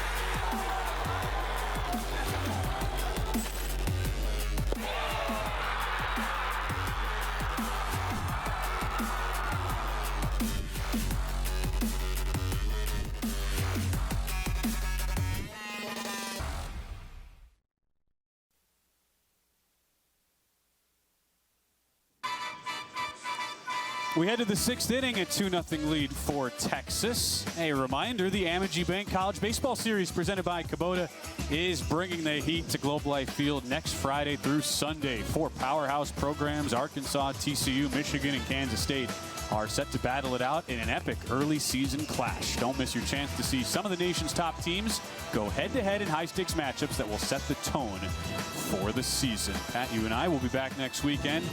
Excited for that, and excited to see our first call to the bullpen tonight. Justin West into the game. The lefty from Paducah, Kentucky, replaces Patrick Forbes, who was really good in his first role in that Friday night starters position for Forbes. Really just one mistake. Gave up the 2-run homer to Will Gasparino. Besides that, Forbes very good. 11 punch outs in his 5 innings of work. Outstanding work, Ben, and 84 total pitches. I think that's exactly where Dan McDonald wanted to get him tonight. But he proved himself up, got to the 5th inning, and now gives way to Justin West. West, you saw the numbers earlier, that 5.4 ERA from last season in 16 2/3 innings. He'll feature a high 80s fastball, changeup, but his out pitch is a curveball. Really nice curveball, got great spin. You work ahead, you see him work that curveball in early the count, has a lot of confidence with that pitch. So it's West who digs in, gets the lefty-lefty matchup. It makes sense to go to the pen here because Max Ballou, who sends a little tapper to the mound. West fields, fires in time. Ballou had a double and a single in his 2 meetings against Patrick Forbes. Smart decision there by Dan McDonnell. It's almost like he's been in the dugout a couple of years. He's made that decision a few times. 19 years for Dan McDonnell, and that call to the pen looks to have paid off. Yeah, that's exactly right. He wanted to have Ballou see a lot of spin with that break-in pitch. That's exactly what he got after West went ahead in the count. And just tops it right back to the mound, and easy out, 1-3 on the putout. To close the book on Forbes, a career high 11 punch-outs. 7 of them against the top 3 in the Texas order. I mean, it was legit from Forbes. And now they turn it to the bullpen with Tommy Farmer slicing one foul, quickly down in the count 0-2. Yeah, fastball plays well, especially early in the season. You got a little bit ahead of the hitters here with that fastball, but really impressed with Forbes. He used that fastball up and down in the zone. He changed the eye level quite a bit with these Texas hitters. That fastball dipped down a little bit in velocity that last inning, 94-95, but he started out 96-97. That one pounded just foul down the left field line. Farmer barrels it up, but hooks it foul. And that's something soft inner part of the plate. Just kind of hung up in the zone. He was just out ahead of it.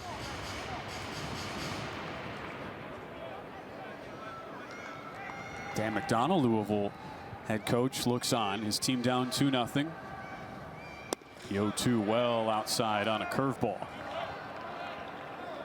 Justin West grew up admiring the work of Clayton Kershaw. You watch him and you go, there's some similarity there. Sent back up the middle, down into right center for Tommy Farmer. His first base knock of the season for the sophomore, earning his way into the Texas starting lineup. Yeah, Tom gets the breaking pitch that, again, hangs up in the zone, right down the middle, not where West was trying to spot it. He was trying to go back door with that breaking ball, and Farmer stays back, keeps his hands back nice, stays behind the baseball, and good job by Moore to cut it off and get it quickly back to the infield and keeps Farmer at first base. Farmer able to work a walk and now a base hit tonight in front of Will Gasparino, responsible for the only 2 Texas runs. And the contrast you get now with West throwing upper 80s, you know, compared to what you just saw with Forbes, it's going to be imperative for Gasparino in this Texas lineup just to keep those hands back as long as they can. You'll see a lot more junk changeups from West. Does touch 90 on that fastball. 14th career appearance for West. As you look at the 6'3" lefty, missed basically all of his freshman year with injury, only made 1 appearance. Worked hard on that curveball. That's the pitch for him, but here he goes, fastball. As you mentioned, Pat, such a different look. Bit of a surprise as you had 0-2 there on Gasparino. Yeah, Gasparino a little surprised with that fastball. Up in the zone, but good movement. Arm side run with that pitch. Swing and a miss. Goes right back to it. Gasparino with a long look back toward the field. Pretty good pitch to hit, too. Yeah, a little bit down in the zone. Well spotted. Went inside, inner part of the plate against Gasparino, and Gasparino was reading the book on West and saying, where's that changeup? Where's that breaking ball? Didn't see one that time. Not there. Stayed all fastball.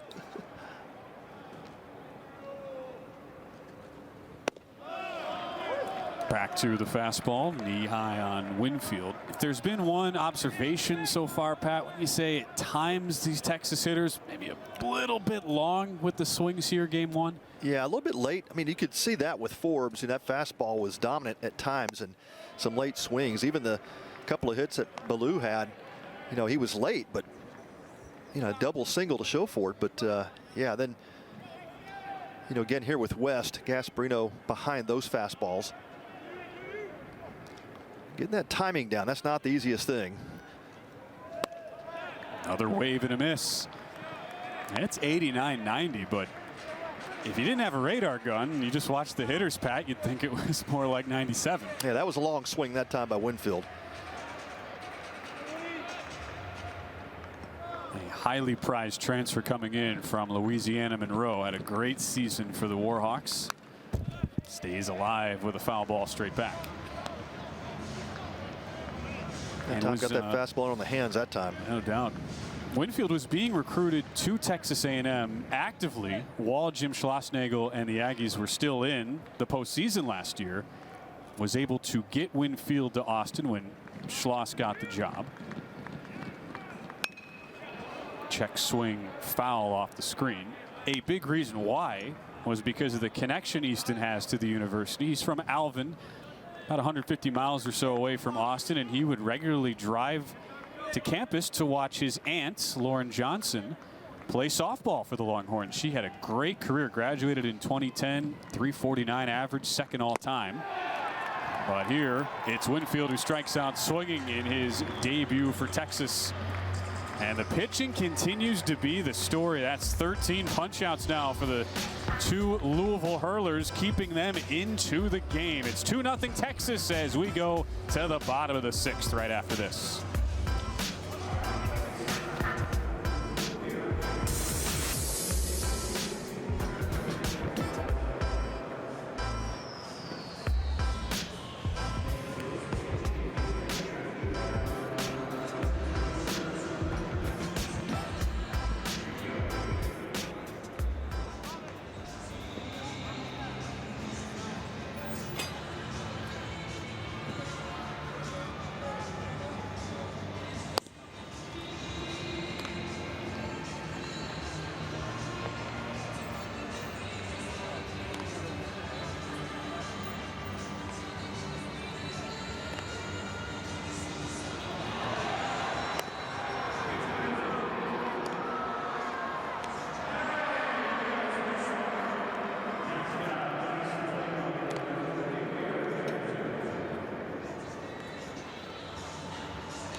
Texas with a 2-0 lead going to the bottom of the sixth. The big reason for that 0 on the Louisville scoreboard is Jared Spencer. Pat, one word, dominant for him tonight. Well, I have another one too, efficient. So dominant and efficient. How about 49 pitches through 5 innings? Only 6 strikeouts, right? We say only. You compare him to Forbes is 11, but man, has he been good. He's had all of his pitches working. The fastball, the slider, the changeup, outstanding repertoire from Jared Spencer. Not a bad way to make a first impression in a new uniform. Committed to Texas without ever making a trip to campus because it was so late in the transfer portal process. As he misses upstairs to Kamayu neighbors, 9-1-2 for Louisville in the home half of the sixth. But Indiana State fans have to be so proud. They had a great Sycamore team last year, one of the best mid-major teams in the country. Jared Spencer, a big part of that. Brennan Cutts, who is the Missouri Valley Pitcher of the Year, a big part of that as well. As this change misses just inside. And now you have Spencer, the Friday night starter for Texas. Brennan Cutts, we expect to see tomorrow, the Saturday starter for Louisville now, Pat. That's exactly right. And yeah, you hate to see, you know, these pitchers make these moves, or any player actually in the portal, but they get a chance to go up to a different program, a Power 5 program, you know, for Spencer, Cutts. I mean, these guys are legit pitchers that have a chance to play at the next level. And you definitely want to see them with better competition in these Power 5 conferences. And I think that does nothing but help them get better and improve, helps their development, but also gives the scouts an idea. How can they handle competition at that level day in and day out? 3-ball count to the 9-hole hitter. Neighbors. Strike pumped in by Spencer. You aren't going to strike out Neighbors. He only punched out 10 times all season with CSUN, Cal State Northridge, and had 38 walks by contrast. Slaps one foul as it goes to 3-2. Maybe this is why Kamayu Neighbors never strikes out. Hey, you got to treat your bat well. Oh, that's his Valentine, clearly. Flew out to right in his first appearance. I don't blame that strategy one bit. And he draws the walk. How about that eagle eye? On cue. Yep. Man, that's a good eye. Did not miss by much. Pitch down and in just off the inside part of the plate. Well, the second walk issued by Spencer.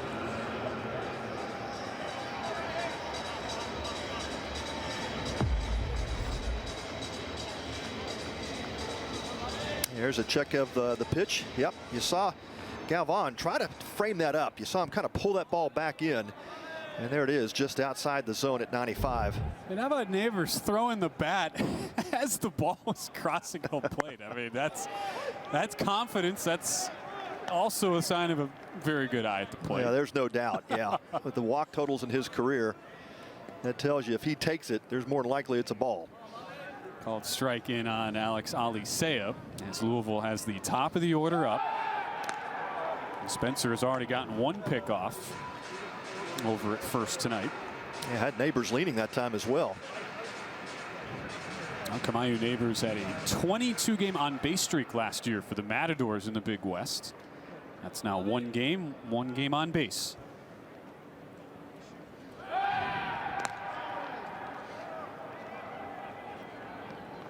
And what Spencer's been able to do so well by neutralizing this Louisville attack, Pat, we have not seen any of the Cardinals' run game that terrorized a lot of ACC opponents last year. 105 stolen bases. Chopped, just foul down the third baseline. That was close. That was close. Andrew Fulton, third base umpire, immediately signaling foul, but take another look at it. This hugged the line all the way down just to the left side of that bag. Good call by Fulton.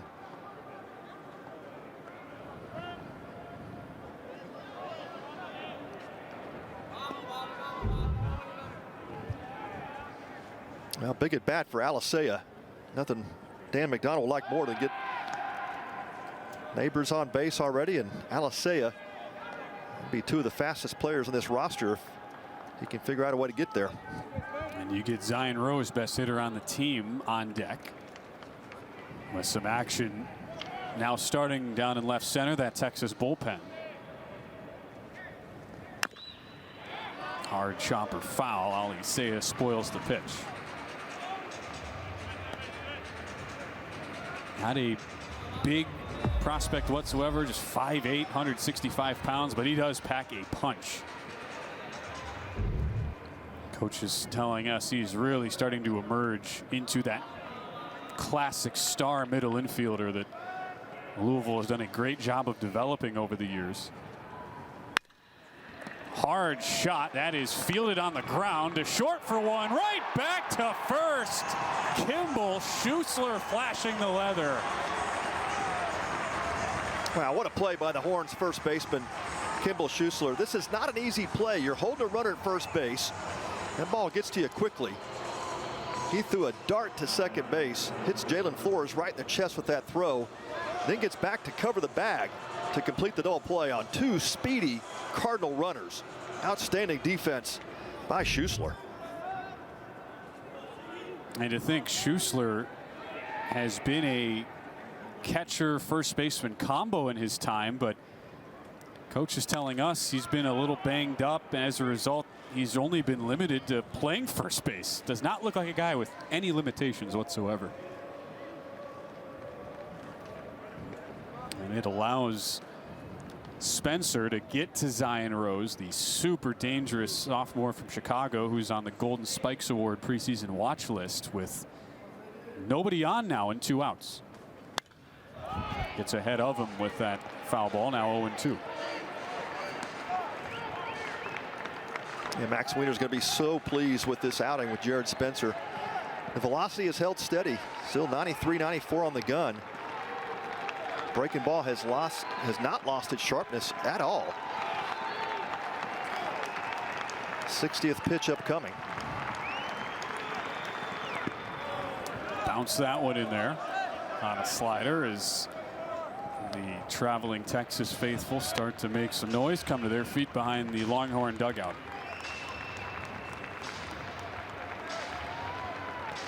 Really fun matchup. The freshman All-American Zion Rose against the 14th round draft pick last season, Jared Spencer, who decided to come to Texas instead. Punched to the left side and through the hole. Perfectly placed by Rose. It's just the 3rd hit of the night for Louisville, and it brings up Klein as the tying run. Yeah, that's just a mature at bat from Zion Rose. Went down and got that breaking pitch down. Not bad location from Spencer, but just a great job of hitting by Zion Rose to go down and get it.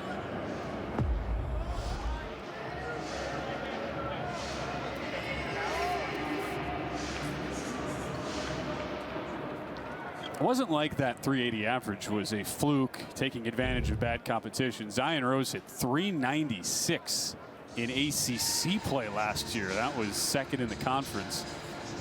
And some of the best arms in the country when you consider 4 of those teams advanced to the College World Series last year. And first time out of the game for Texas on the mound. Now we've been talking about pitching coach for the Horns, Max Wiener, making his first visit of the season.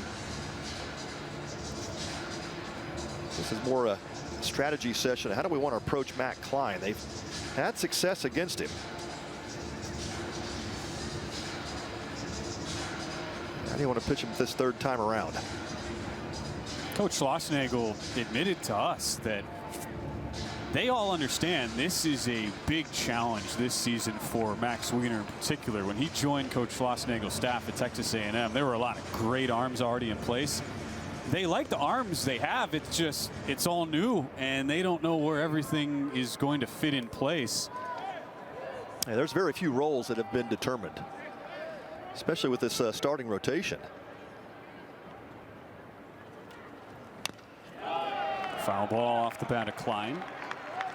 And Wiener has basically had to start from scratch this year. And you think about that process. You're coaching in the College World Series. The season ends. A day later, you follow your head coach to a new school, and all of a sudden, you're trying to learn about every single pitcher on your staff. And convince guys to transfer in, like the aforementioned Spencer, who the Longhorns got as he misses with that slider 1-1.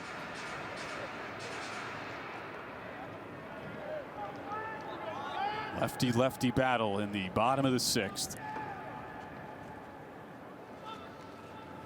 Klein, a foul, and it's 1-2. We talk about catchers at University of Louisville, and there's a long line of great ones. Henry Davis, Will Smith, Dalton Rushing, Jack Payton, now Matt Klein. Dan McDonough would like to see more power out of Klein this year. Certainly capable. The 1-2 slapped hard to the left side, and it gets past Rodriguez. From first to third, Rose is safe. The throw allows Klein to go all the way down to second. Rodriguez caught leading the wrong way, and the inning continues for the senior Eddie King. Well, great job by Klein to go that direction with the baseball. Like Spencer was trying to finish him away hard, and that ball was smashed at Rodriguez. Did get a glove on it. And what a play by Jalen Flores backing him up, and super aggressive base running by Zion Rose. But Texas had a play on him. Flores throws it to Rodriguez. Great sliding play, and if Rodriguez comes up with that, Rose might be out at third base. That will mark the end of the line for Jared Spencer. Still no scoring decision yet. You feel for the freshman Rodriguez, Pat. Been a tough night for him. That's a play that just has to be made when you see the replay. And it's too bad for Jared Spencer, who was awesome. Gives a well-deserved tip of the cap to the fans, but will exit with 2 on and 2 out. We'll set you up on the new hurler, Ruger Riojas, into the game next.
Big spot at Globe Life Field, 2-0 lead for Texas. Bottom of the 6th, 2 on, 2 out.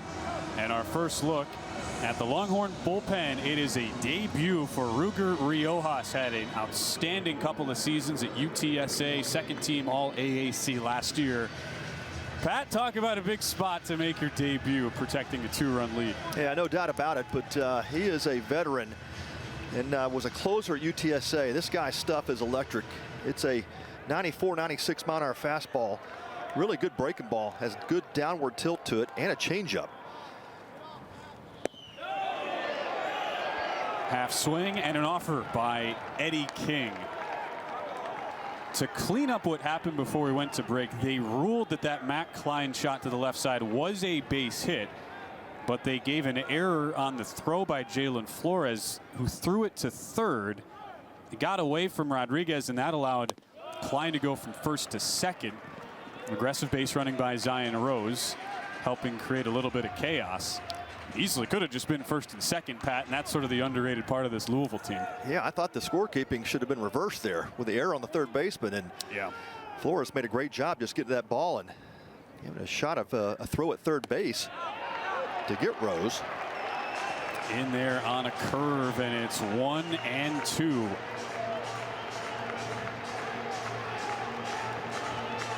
Well, Riojas is a bulldog. Nothing gets this guy too excited. Nothing gets him down. He just comes right at you. The Wimberley, Texas native looks in at the Louisville captain, Eddie King. Swing and a miss. Goes to the slider, and Riojas shuts the door in the 6th. Ice in his veins, preserves the 2-0 Texas lead as we go to the 7th.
2-0, well-pitched, well-played game as we go to the 7th inning for the new head coach, Jim Schlossnagle in Texas.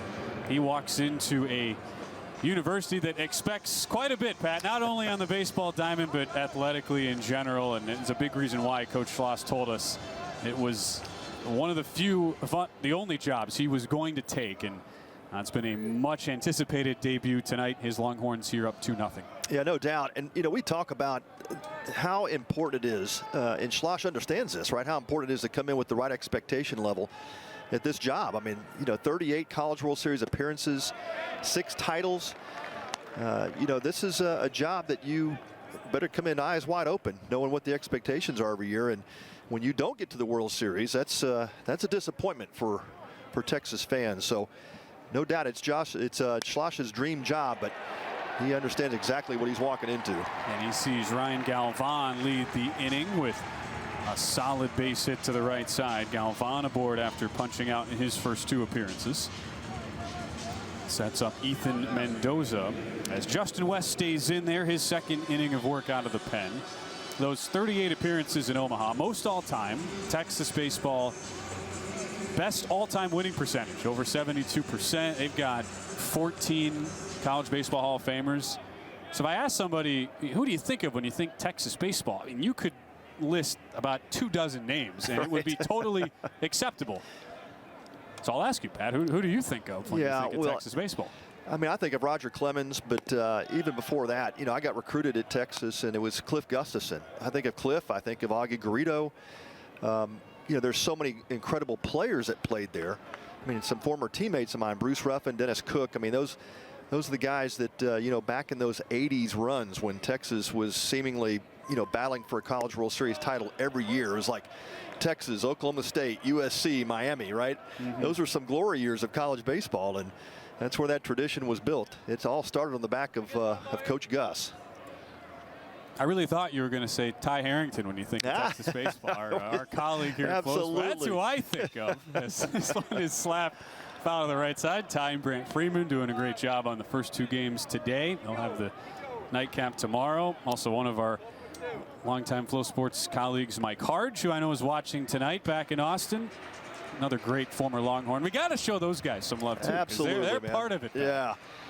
You know, I know Ty played there, and we played against each other. I mean, it's, you know, you think about that, but he was such a great head coach at Texas State for so many years. You know, that's how I attribute Ty as Texas State. Yeah, foul ball there. That barely missed down the line. A couple fans thought that was a fair ball at first, as it's 0-2 on Ethan Mendoza. No shortage of history as you get another look at this Mendoza slap. Yeah, again, another ball that didn't miss by much down that, this time, first baseline.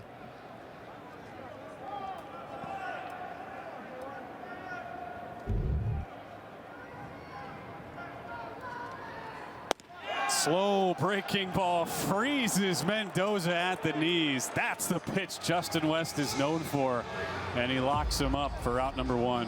Yeah, that's his out pitch, and it's a pitch that hitters give up on. You can see there where Mendoza just thought that ball was out of the zone, and in the bottom just drops right out of it. Here's the pitch tracker, has it above the zone. So West gets the benefit of the call. Good job by Matt Klein to bring that pitch down. Looked pretty good from behind the plate, according to Blake Felix. And with the top of the order coming up, it's a visit to the mound. Well, closing the book on Jared Spencer, Ben. What a night for him. 5 2/3 innings. Does not give up a run in his Texas debut. Only the 4 hits, 1 walk, and 6 punch-outs. Great way to start his career at Texas. Everybody who's taken the ball tonight, both sides, have shown out. And with the top of the order due up, Dan McDonald comes out, takes the ball from Justin West. We'll set you up on the new pitcher. Top of the order due up for the Longhorns when we return.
2-0 Texas as we're back in the top of the 7th with a reminder that your college sports have a home on Flo College. Watch more than 12,000 college sporting events from 100 schools and 12 different conferences only on Flo College.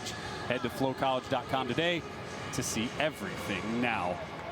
About to get a rookie against a veteran, Pat. It's the rookie here on the mound, the freshman Jack Brown, highly sought after recruit from Fishers, Indiana, decided to come to Louisville over pitching for his hometown Indiana Hoosiers and makes his debut right here. Not the easiest of spots, though, against Kimball Schuessler in the top of the Texas order. Yeah, throw him right into the fire, why don't you, Dan McDonald? But great faith in Jack Brown. You know, could at some point be a two-way player for the Cardinals, but quickest path for him to get some playing time was on the rubber this year, and he'll feature a fastball. He run up in the lower 90s.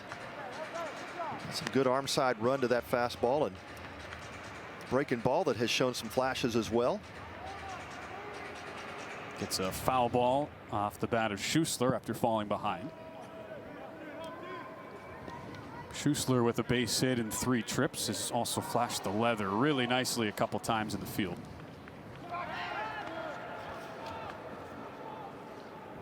Two-0 game. Texas getting the big blast from Will Gasparino all the way back in the 2nd inning. That's been our only source of run scoring offense.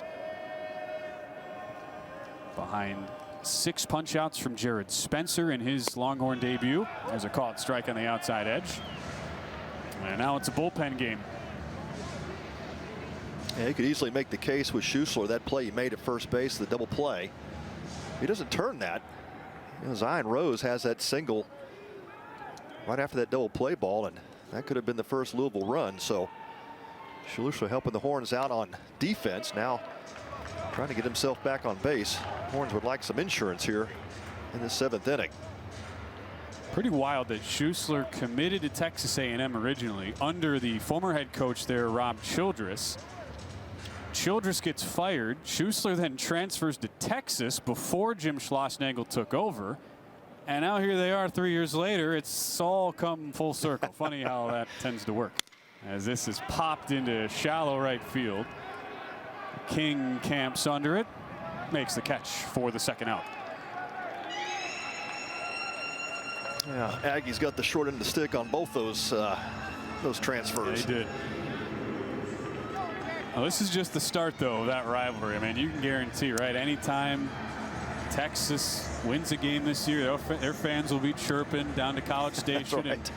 and vice versa. I mean, at the first sign of any struggles for the Longhorns, you just know. I mean, that is how it's already such a deep rivalry. And Jim Schlossnagle, how shocking it was to the college baseball establishment going from one rival to another. It has only began. This is like chapter 1, right, heading into this year. There's no doubt. Yeah, that rivalry didn't need any more intensity, but it's there now. There is no doubt. And they will get together in the SEC for the first time. Of course, the Longhorns making their debut in that conference this season. Here's Adrian Rodriguez, takes a called strike. He could sure use something going positively. Rough start for him. 3 punch outs and 3 trips. A couple tough plays in the field as well, but they love the upside that this 6'2" freshman from Flower Mound, Texas has in Rodriguez. Watches one miss just low. There's a reason why you put a freshman in your 2-hole. It doesn't just happen randomly. No doubt. I saw Rodriguez play in high school, and he's just got a ton of upside potential. And, you know, one game will not define your career. He's mature enough to understand that. Holds off. The fastball running just outside. Yeah, fastball just runs away off the plate. A great addition to our Flow Sports coverage this year. See the digital box monitor. Thanks to Major League Baseball, they've been providing us with that tech at Intel. And I mean, if we're going to call this, you know, the home of college baseball, you know, this season opening tournament, That's right. we might as well have all the bells and whistles we do this year. Why not? Big thanks to MLB for allowing us to use that technology. The 2-2 punched back up the middle. Nice hop for Neighbors, who goes the easy way to Ali Seiya. And And Brown in his debut gets a couple of putouts. Stretch time at Globe Life. Good game between Texas and Louisville. Longhorns up 2.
Two-0 Texas on top of Louisville. The only run scoring coming from a 2-run homer off the bat of Will Gasparino back in the 2nd inning. That has not kept the fans, though, from being entertained as we've hit stretch time. There we go. Shirts off. It's not 35 degrees like it is in Louisville. That's right. On a Friday night as we bring you our 7th inning stretch, brought to you by Amity Bank. Great way to start the season, and for the Louisville faithful who have been built up a great baseball fan base in the 2 decades Dan McDonnell has been running the program. Their first trip down to Globe Life Field, taking part in this Shriners Children's College Showdown. A lot of good times happening on a Friday night. There we go. Get that robot going. All right. Was he watching you in the parking lot earlier, Pat? Borrowing some inspiration over there? Great stuff all the way around.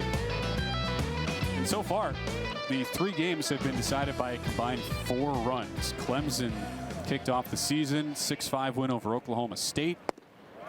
Then a 2-1 win for Ole Miss over Arizona in Game 2. And here we are in the nightcap with Ruger Riojas back out for another inning of work out of the pen, and gets ahead of Jake Monroe. It's 5, 6, and 7 for Louisville. Chopped just foul to the left side. Well, the good news for the Cardinals, Pat, is you at the very least have gotten into the bullpen of Texas. And that's the biggest question mark for this Longhorn team. Who will they use and where this year?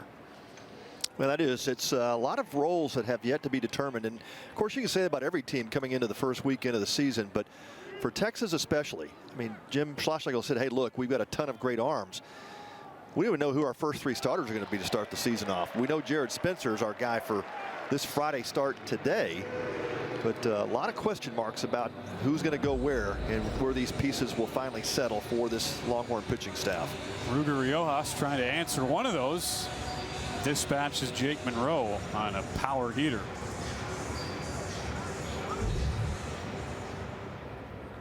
Cardinals playing the toughest strength of schedule in the ACC this year. 32 games against teams who made the postseason last year, including half of the field of 8 that made it to Omaha. As Lucas Moore takes a called strike. A team that was, as Coach Stan McDonnell said, probably a moment or 2 away, as this one is flashed hard to the right side. Base hit for Moore. We're not far away from making the tournament last year, but went just 7-14 away from Jim Patterson Stadium.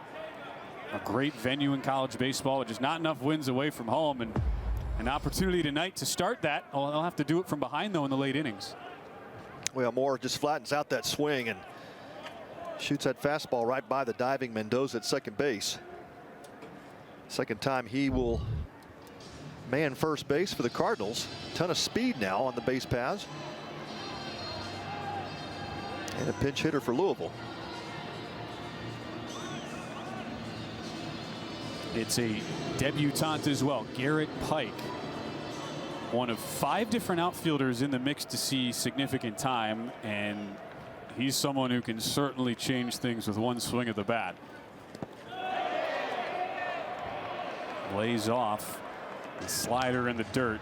21 homers en route to being named first team All-MAC last year for Toledo. Set the Rockets single season record with 21 bombs, hit 42 in his career. And comes off the bench with his team down 2 runs. And the outfield for McDonald's Cardinals is crowded, all with good players. 5 guys that could start. Garrett Pike now getting the call to pinch hit, but yeah, you'll definitely see him in the outfield at some point. There'll be some rotation with those 5 outfielders, and Dan McDonald says, I just got to figure out ways to get all these guys at bats. Healthy cut on 2-0. Can't catch up to the 92-mile-an-hour heater. Was the everyday center fielder for Toledo last year and had big ambitions with that swing.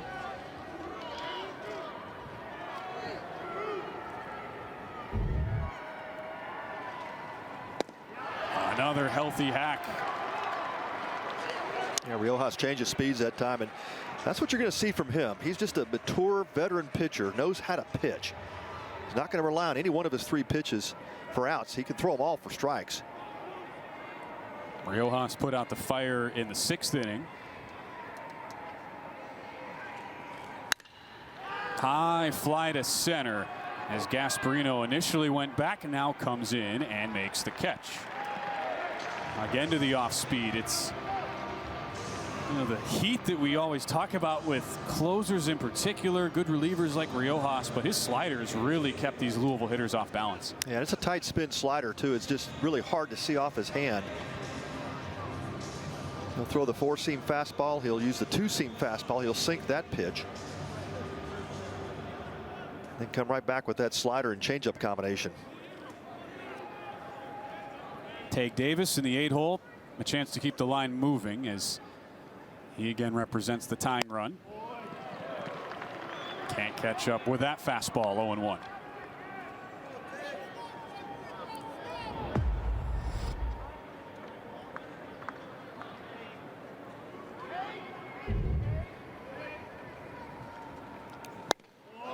Riojas in an absolute zone right now. A strike away from getting Texas 6 outs away from a season opening win. Yeah, you saw the 2-seam fastball that ran away. That time he goes with the 4-seam, rides it up in the zone.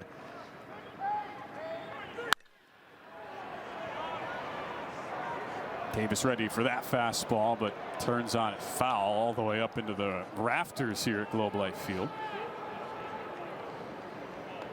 Yeah, you can see the power that Take Davis has.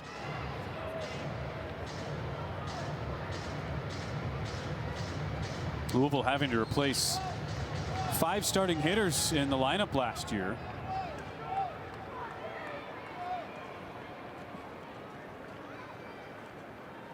With the 0-2 coming to the freshman Davis.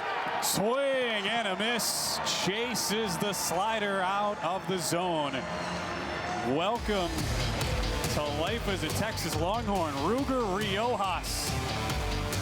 Magnificent in his team debut. Gets a couple punch outs in the 7th as Texas stays up 2-0.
We head to the 8th inning in our nightcap, night 1 of the Shriners Children's College Showdown from Globe Life Field in Arlington. Not a whole lot of fireworks, Pat, but the one we did have, it was a loud boom. Will Gasparino's 2-run homer, the difference so far.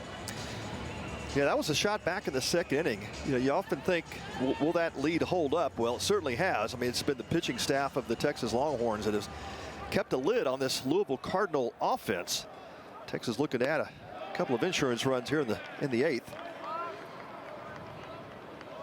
It's Jalen Flores, 3, 4, and 5, excuse me, who start this top half.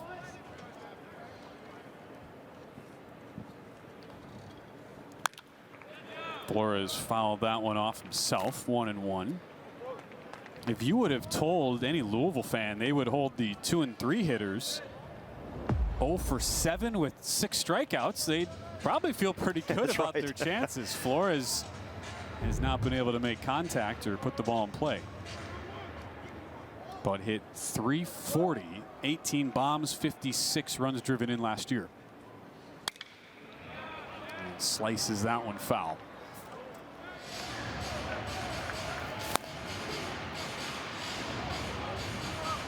A lot of faith put in the freshman Jack Brown, who stays in there for Dan McDonnell, his 19th year head coach. Brown getting a couple outs against the top of the order last inning in his collegiate debut. And Joss misses low on 1 and 2.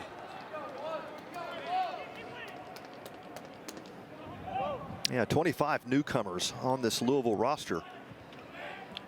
And on the mound, the Cardinals return only 7 pitchers that threw last year. It's a lot of new faces. Jack Brown, one of those. Freshman getting his debut tonight.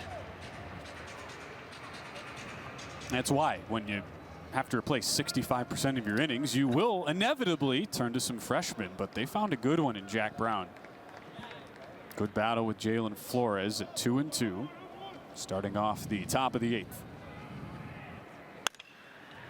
Popped into center as Brown goes off speed. That's Lucas Moore with the glove, the sunglasses flying off. No problem, makes the catch for the first out. That time Brown goes back to the slider, gets Flores out in front. Center fielder having to make a little bit of an adjustment. Lucas Moore out to center. Lost his luggage coming in, but makes a nice catch. Good footwork out there by the speedy center fielder. And it's something we take for granted. You get used to watching big league games in this park and parks similar to it. It's not an easy transition for the college players coming here specifically. Moore has handled himself very well on the limited occasions he's had to deal with things tonight. Yeah, no doubt, Ben. And then you look up at this roof, you know, the outfielders are just not used to seeing a roof over the stadium, and so it does play differently. Max Ballou, big swing and a miss to the changeup from Jack Brown. This beautiful facility that opened back in 2020 holds just over 40,000.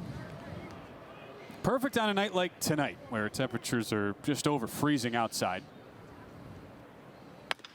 Ballou chopped that off himself. A lot of English on it, and it does roll foul, 1 and 2.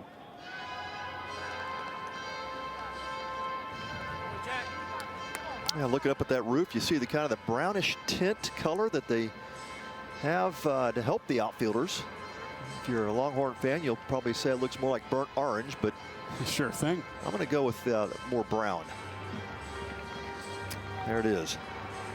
It is easy to make that distinction. That's right. Can't blame anybody for doing so. They can open this thing up, but from watching different Twitter clips of games around the country, Pat, I'm sure glad today we're inside. The 1-2 just misses. Good challenge fastball running inside.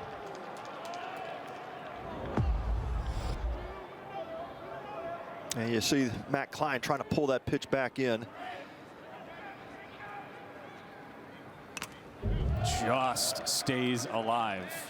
Ballou catching a piece. He had a wins above replacement of about 4 last year. Great to have some of those major league analytics now applied to the college game. That tells you how valuable a player Max Ballou was to the Longhorns, and a big reason why he was Big 12 Player of the Year a season ago. Chops this one to the left side with the shift on. It's handled by Alisea, the shortstop, who makes the play. Stayed in his position on the left side with everybody else shifting around him.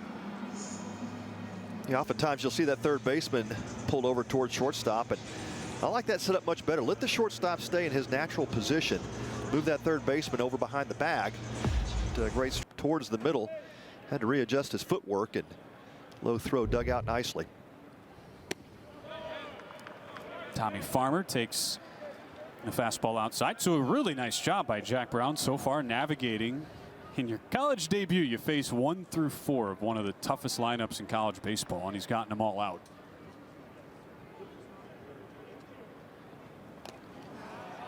Farmer check swing, caught a piece of the catcher Matt Klein back there, and that looked like off the knob of the bat and came straight down on the thigh of Klein. Good on Blake Felix going out to the mound, giving Klein, oh yeah, a couple extra seconds. Actually got to the barrel, but yeah, that's going to leave a mark. Straight down into that top of that thigh area. Matt Klein, when he was in high school at Trinity in Louisville, won the Johnny Bench Award given to the top high school catcher in Kentucky. I'm sure Johnny Bench at some point had to deal with that, as this one just misses inside. It's like a rite of passage almost. Oh, easy man. for us to sit up here and just casually say that. Had a son that was a catcher, played pro ball, and you know, I kept trying to explain to him when he was a young kid. I said, hey, you know, those are the tools of ignorance. You're just asking for trouble. Usually the words ignorance and catcher are not really synonymous. In some ways they apparently are. Well, they are smart players. There's no doubt. A lot of them become coaches and managers, but you guys take the abuse back there. I think that's just God's way of giving you a favor after you're done playing. Sure thing. Big swing and a miss on 3-1. Full count to Tommy Farmer. Can Jack Brown get through his first collegiate appearance completely unscathed? That one hit Farmer, then went into the field of play after he was out of the box. So stays 3-2. Definitely see the spin off his foot. Just pounded that pitch right into his foot.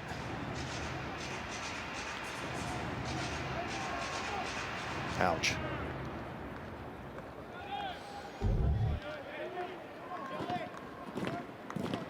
Well, they got Matt Klein with a foul ball. Now he gets himself. Another chopper to the left side. Alisea has been busy this inning. Another nice stretch just in time. Davis needed all that flexibility to nab the speedy Tommy Farmer. As we go to the bottom of the 8th. Pitching, defense, all on display tonight. Louisville has used it to stay in the game. Can they get a rally going? We'll find out next. Down 2 runs.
2-0 inning, things got real hairy, and that's where Ruger Riojas has come in and taken over. When he entered the game with runners on second and third and 2 outs after that misplay in the field, Chase Spencer, and this is what happened. Yeah, there was a chance there, and Eddie King, the guy you want at the bat in that situation for Louisville, and King just having struggles tonight at the plate, strikes out for the 3rd time, but Riojas has been unhittable since stepping in to the mound here for Texas.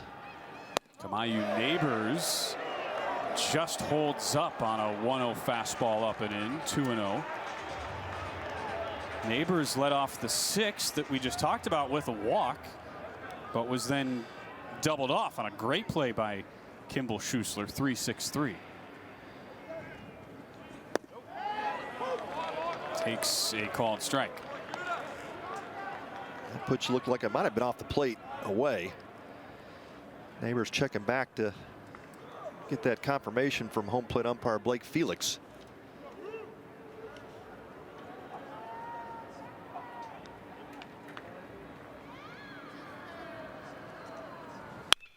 Chops the 2-1 to the right side. Schuessler has made the hard plays look easy, so not a surprise he makes the easy play look routine, and it's 1 up, 1 down on the bottom of the 8th. Louisville turns the lineup over, and quickly Pat running out of time to get some magic happening. Yeah, 5 more outs available for the Cardinals, and that guy right there, he's been the problem. Inning in 2/3, did give up the 1 hit to Lucas Moore back in the 7th, but had 3 strikeouts to his numbers, and he has been almost unhittable. Called strike into Alicea. And Coach Jim Schlossnagle used Ruger Riojas as a direct example of what made his pitching staff so unique when talking to the press in preseason. The 0-1 sliced into a weird spot. It just lands foul, and it's 0-2. But he said, take a guy like Ruger. We could throw him in a high leverage situation for a couple batters, maybe twice in a weekend, maybe 3 times if we're lucky, or we could just stretch him out, let him go, but you'd burn him. Maybe you'd only be able to pitch once a week, and that's the dilemma Texas is facing. How do you use and when do you use the pieces that they have? Yeah, that is the question mark, right? Max Wiener is going to have to really figure this puzzle out for this Texas pitching staff, but Riojas does give him one of those swing type guys where he can start, he can come in high pressure situations, he can close games for you. Slap to the left side off the bat of Alicea, and Rodriguez makes the play. 2 quick outs for Riojas. And you like to see that. Jim Schlossnagle, even his freshman Adrian Rodriguez at third base, could have easily replaced him with a different defender. He's had a couple of plays he probably should have made, and I'm sure he would tell you that. But you love the confidence from his head coach to say, hey, look, we put you out there, we're going to leave you out there. You got to figure it out. And the fact that Zion Rose, now most dangerous hitter for the Cardinals, comes up. 2 outs, nobody on. That's a big plus for Riojas and the Longhorns as he gets ahead 0-1.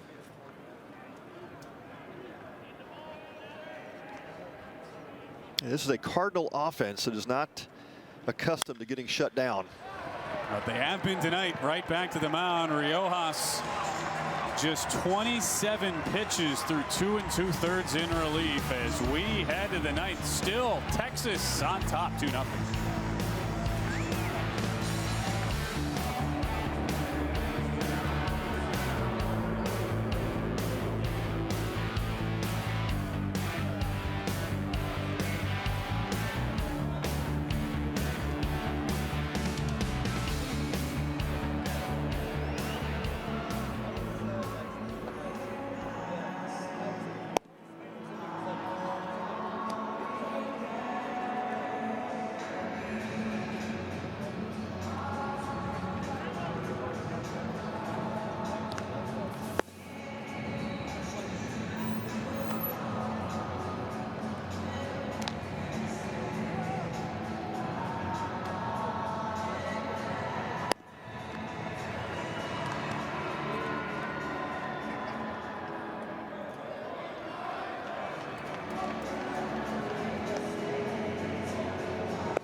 Been a fun night for the Texas fans in game number 1 of the Jim Schlossnagle era. 2-0 Longhorns as we go to the 9th.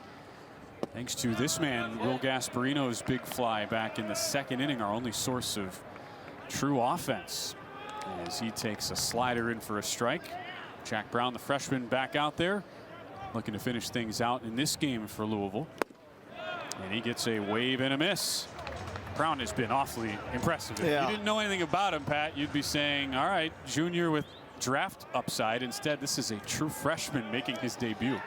Yeah, big future ahead with this guy. I mean, look at the fastball, the run he has, and pitches are moving all over the place. Texas not able to square him up. He's been outstanding. Inning in 2/3, has yet to give up a hit. It's a great college debut for Mr. Jack Brown. And it has been the top 5 in the Texas order. He's gotten out all in order. Hit hard to the right side. Long run for more. So is King. And it's King who makes the call on the catch. Boy, great communication between the Louisville center fielder and right fielder. That could have been disastrous if they're not communicating. And Lucas Moore hustling over from his center field position. And Eddie King calls him off. Makes the catch, but Moore comes underneath that. You don't often see outfielders give way underneath, but he does that time. Works out for the Cardinals. I wouldn't want to run into Eddie King anyway.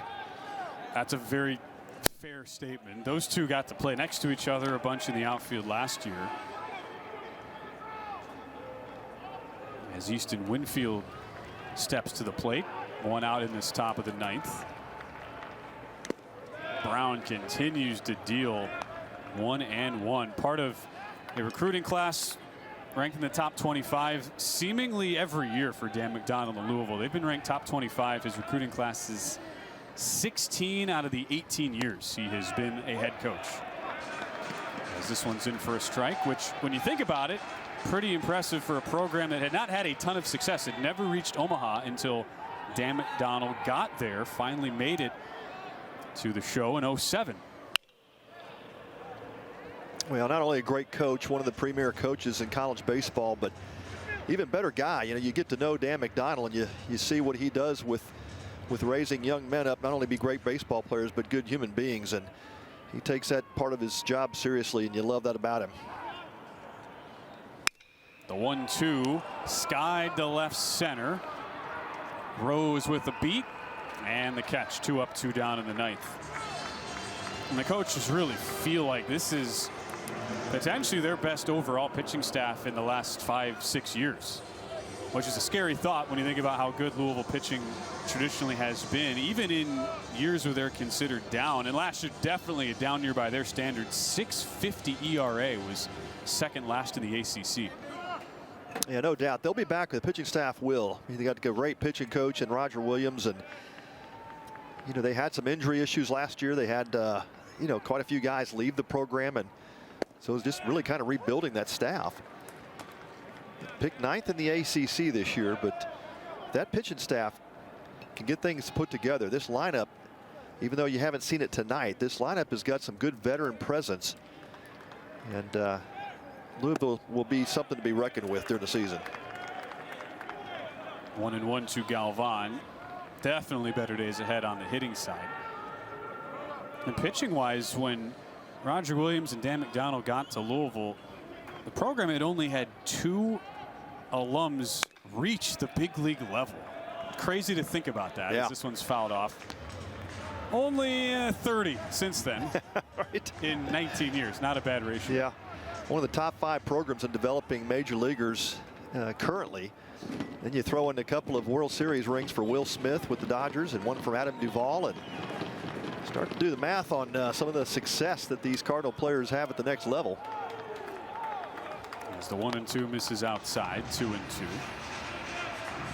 And it's run even deeper into the Louisville athletic department, where the football head coach, Jeff Brom, he was a big baseball player back in the day. He's been super supportive of Coach McDonald, what he's trying to do. This 2-2 runs just inside. Yeah, how about Brom's story? He could have been a Major League Baseball player if he wanted to. He had a chance to get drafted and played baseball and football, and I wonder how many people know that about Jeff Brom. Here's the 3-2. Good battle as that one spoiled foul. Yeah, backswing caught Matt Klein, and you saw Rylan Galvan, of course, catcher for the Horns. He's like, man, I did not mean that. I promise you. He knows how that feels. No catcher on catch crime to see here. Right.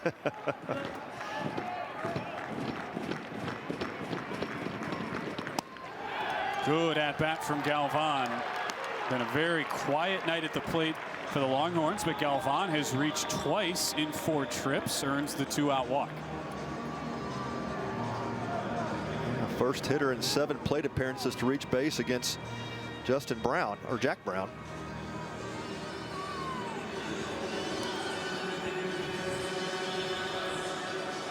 And the way Texas pitching has dominated the game, it's 2-0, Pat, but it feels like 8-0 when the reality is Louisville just needs 1 man to get on base, and they've got the tying run up. So a 2-out rally could go a long way here for the Horns. Little skew ball foul off the bat of Mendoza.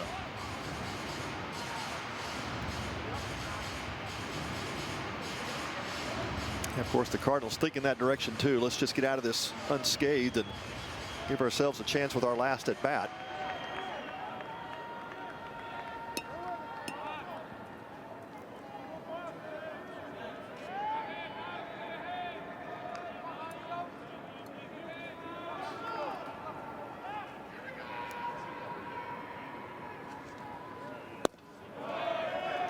Josh misses the outside edge. 1-1 to Mendoza making his Texas debut.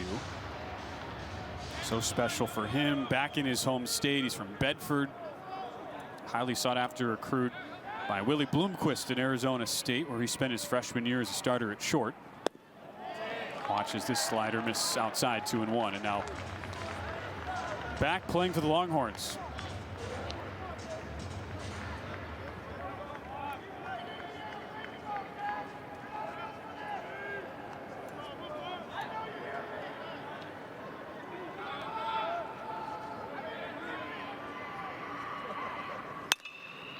Hot shot foul down the right field line. Mendoza, a great example too of how you never know who's watching whenever you play. And Arizona State really got embarrassed. It was a tough weekend for them. We were here calling it, Pat, last year, and Texas A&M throttled them in a couple games, but Jim Schlossnagle came away super impressed with Mendoza despite the losing output for the Sun Devils. That's right. You know, we tell these young players as coaches, every time you walk on that field, you've got a lot of eyeballs on you. Great move by Brown. It's split second away from picking off Galvan over there. You know, Galvan not a threat to run. He's thinking, why is he trying to pick me here? I'm only got 3 steps off the bag. Close play. High fly ball on 2-2. King all over that. Doesn't need the shades to help him out here as he makes the catch. And the side is retired. Great work in his debut by Jack Brown, working around a 2-out walk. When we come back, last ups for Louisville. Can they get something going? Down 2 runs to the home half of the ninth.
Whole lot of zeros on that scoreline as we welcome you back. Bottom of the ninth, Texas 2, Louisville nothing. The difference, a Will Gasparino 2-run homer all the way back in the second inning. And it's the Longhorns who stay with their transfer from UTSA, Ruger Riojas, looking for the 10-out save. Those fans think he certainly can do it, Pat. And with the way he's pitched, no reason to doubt Jim Schlossnagle keeping him in. Just 27 pitches through the 7 outs he's recorded so far. Well, Jim Schlossnagle said to us, you know, these early season performances are going to determine the roles going forward. And certainly Riojas has put himself in a great position here. 2 1/3 innings, only giving up 1 hit. Has kept Louisville off the scoreboard in relief of Jared Spencer. That one's tagged into right field. And that's all it takes for Louisville. 1 runner aboard. Matt Klein does it here, and you bring one of the best power bats in the country to the plate with a chance to tie the game. That's exactly right. We talked about this in the bottom of the inning, or the top inning, is Louisville keeping that score right where it is. You get 1 man on, and all it takes is a big blast for the middle of this lineup for Louisville. And Illinois could have gone to the pro ranks last year. Takes a massive cut, but decided to come back to Louisville. The power numbers prodigious. You see what he did last year with the 14 bombs. 12 of them came in the last 19 games. Lays off. A changeup upstairs, 1-1. Yeah, good by Eddie King. He's got to be looking for a pitch out over the plate. Somebody can barrel up, try to get to the outfield. Plate discipline has not been outstanding so far. Better there. Late on that fastball. King had the unfortunate setup of being the first batter to face Ruger Riojas and looked really fooled back in the 6th pad. It was a healthy dose of sliders, and he's gone heavy to the fastball here. Slider that time on 1 and 2. Yeah, Riojas changing the sequence on King and knows you can't pitch him the same way. Got to be thinking something down out of the strike zone, see if he can get King to chase again.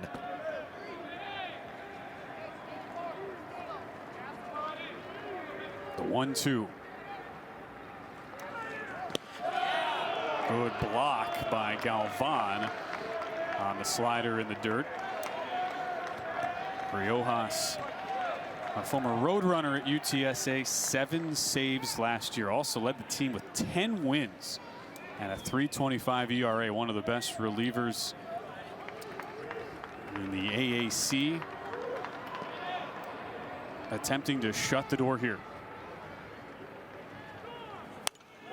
Good battle by King. Yeah, 93 fastball on the hands, and Riojas showing both sides of the plate.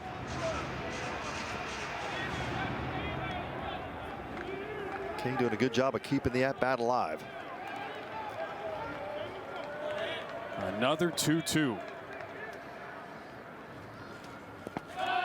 Bounce that one out in front of the plate. Healthy secondary jump by Klein, but he scampers back. Knowing his run doesn't mean anything. 3-2 now the count. Oh, great job by Galvan. That one looked like it may have caught underneath his chest protector, maybe towards the neck area.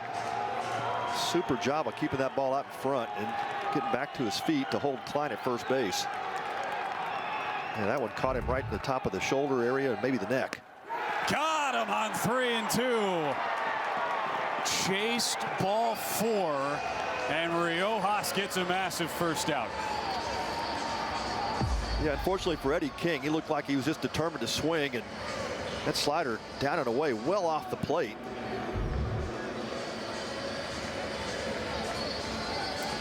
Fourth strikeout of the night. And how the calculus changes based on that split-second That's decision. huge, yeah. Runners at first and second, no outs, and instead of 1 out with Klein at first. And a late trot out by Max Wiener, the new Texas pitching coach, who founded the Arm Farm, which is a website for pitching development as a 19-year-old. Big part of his meteoric rise. Spent 5 years with the Mariners as their organization's pitching coordinator. Was introduced to Jim Schlossnagle. They came together. Wiener was with Schloss at Texas A&M, led that program to all sorts of great success, making it to the College World Series. And now looking to guide Ruger Riojas and this Longhorn staff to win #1. 2 outs away now as they face Jake Monroe.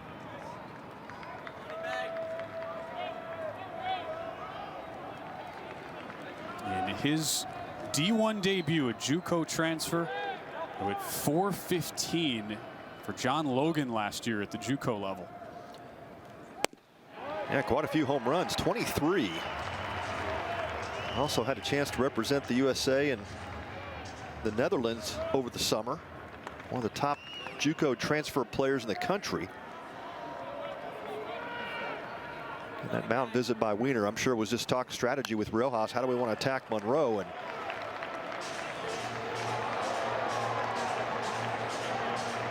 he's ahead 0-2. Riojas struck out Monroe in their first meeting back in the 7th. Couple of punch outs, fly out to left for Monroe. With Klein at first in a 2-0 game. Monroe representing the tying run. Belted to left field. Back goes Winfield. Looking up. It is off the wall.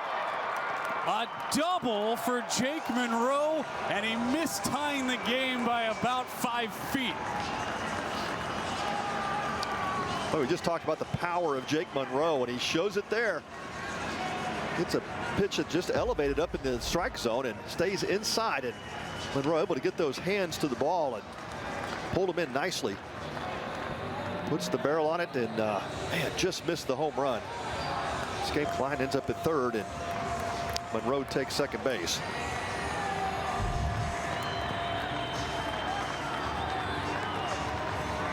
Louisville had to feel like all they needed was one big hit to spark something, and at the very least they have forced Texas to bring in a new arm. Ruger Riojas tried to go a full 10 outs to get the save. Instead, they will go to the pen, and Will Mercer, the Notre Dame transfer, set to come in with a tying run at second. And Louisville threatening in the bottom of the 9th. What a big moment coming up. We'll have it for you next as we set up the new hurler for Texas right after this.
What a moment to start your career with the new school. Jim Schlossnagle in his Texas debut in a nail-biter. 2-0, bottom of the 9th, 2 on, 1 out.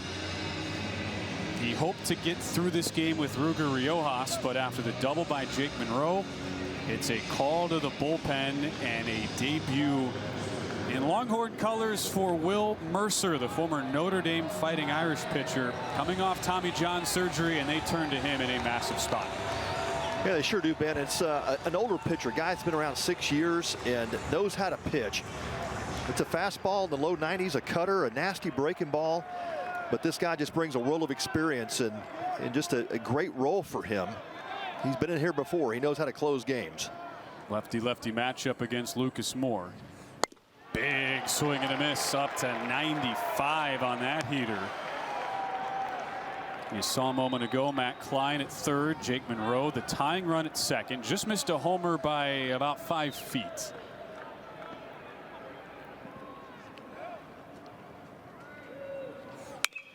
Sliced foul, and it's 0-2. This is just the 4th at-bat tonight Louisville's had with a runner in scoring position. Opportunities have been few and far between.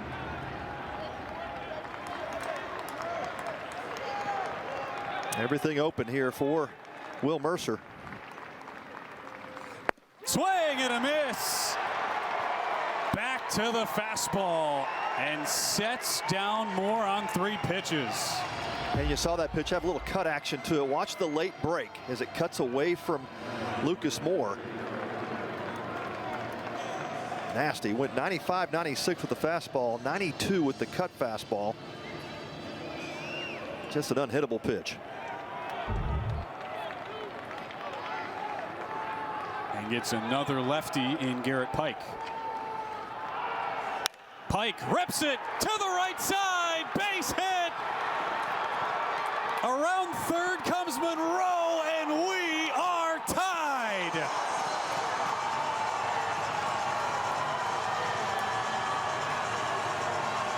Welcome to Louisville, Garrett Pike. Well, what a swing by Garrett Pike. Not intimidated one bit. Comes up, sitting on fastball, gets the fastball delivery. Just puts a beautiful swing on it. Right on time for Pike. He drills that fastball into right field, ties this game up. Louisville not done yet here in the 9th. And all of a sudden, Garrett Pike represents the winning run.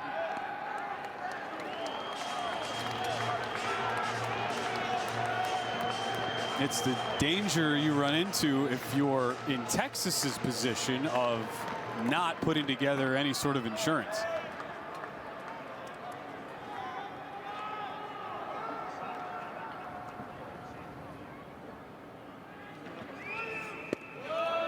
Davis takes a called strike. How about Dan McDonald not pinch hitting any of these 3 lefties back to back to back against the lefty Will Mercer? Yeah, it just tells you the confidence he has. And Tank Davis having a tough day at the plate so far in his debut, but staying with him. Down on the count 0-2.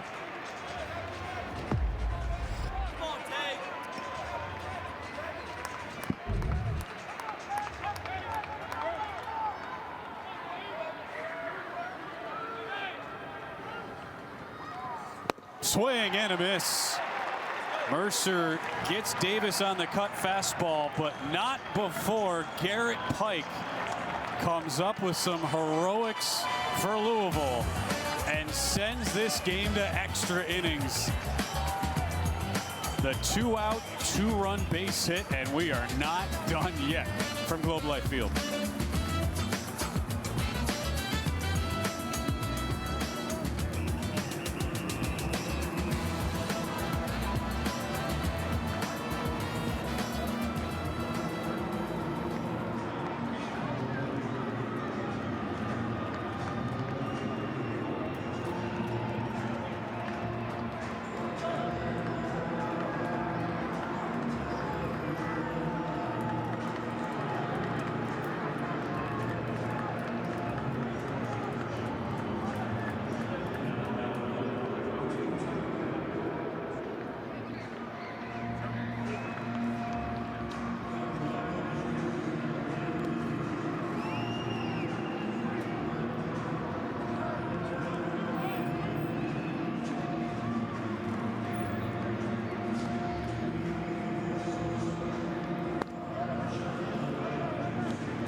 Free baseball from Globe Life Field.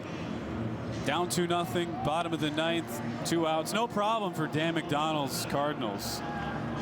A clutch 2-run base hit by Garrett Pike in his team debut, transfer in from Toledo. And now we go to extra innings, Pat, where Texas and Jim Schlossnagle in his head coaching debut for the Longhorns, they've been pretty much silent ever since the 2-run homer by Will Gasparino in the second inning.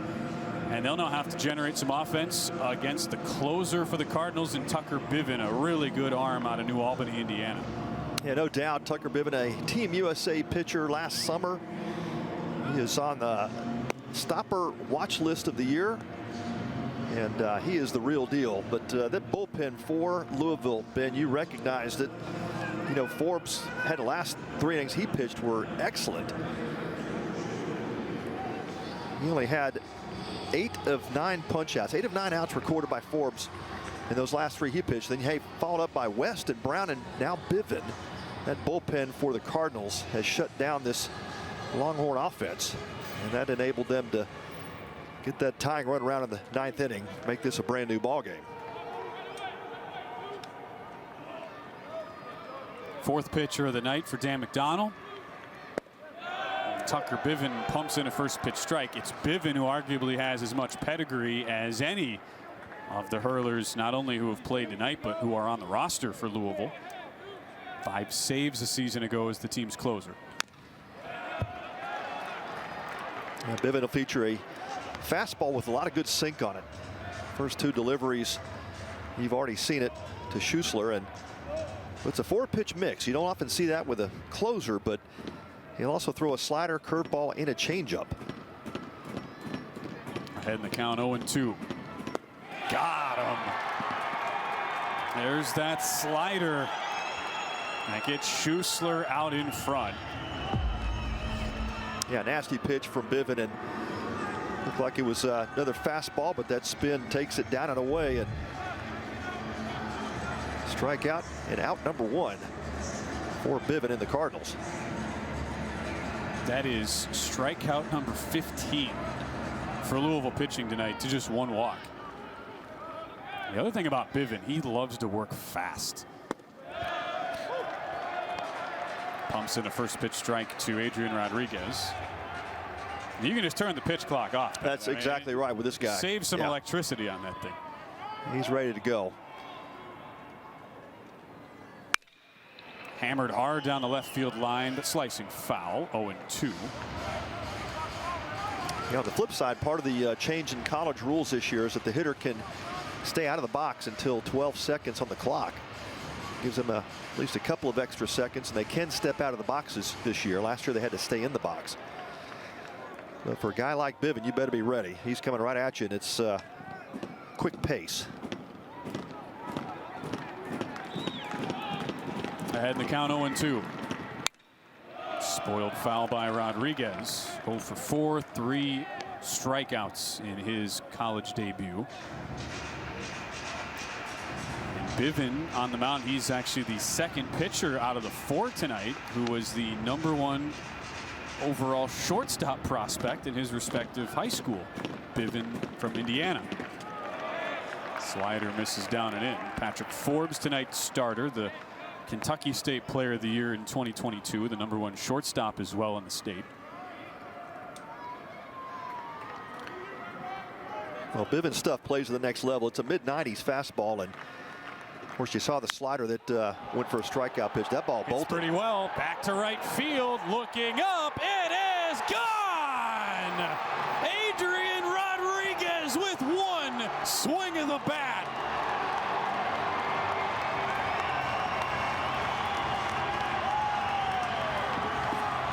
Texas on top again. How about that for the freshman from Flower Mound? Rough start for Rodriguez. 3 strikeouts in his first 3 at-bats. And this is why you let players like Rodriguez stay in the lineup. 1 swing of the bat can make a difference. Rose up in right field. What a swing by Rodriguez. I don't think he'll be remembering too much the previous those first 3 at-bats.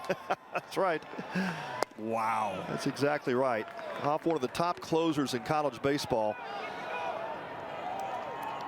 Jalen Flores now taking a ball. Well, we all knew we missed baseball, Pat. And tonight has reminded us of why. Count going to 2-0.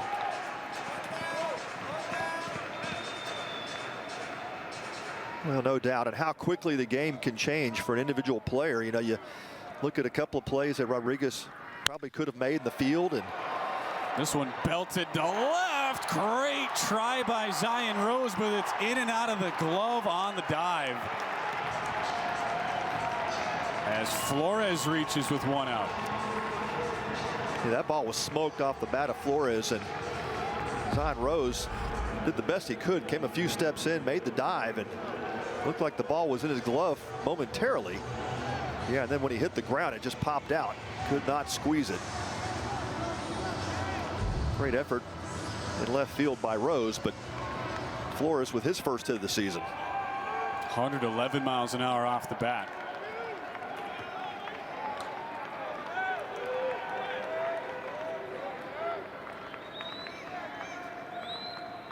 Max Ballou wasting no time taking a hack over the top of that fastball. And a preseason first-team All-SEC outfielder who has just watched the 2 hitters right in front of him hit balls very, very hard.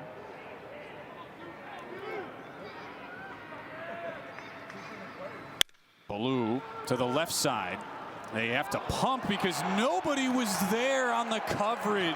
Jake Monroe, can't really blame him because Kamayu Neighbors, Alex Alisea late getting over there, and by the time Monroe wanted to throw to first, it was too late.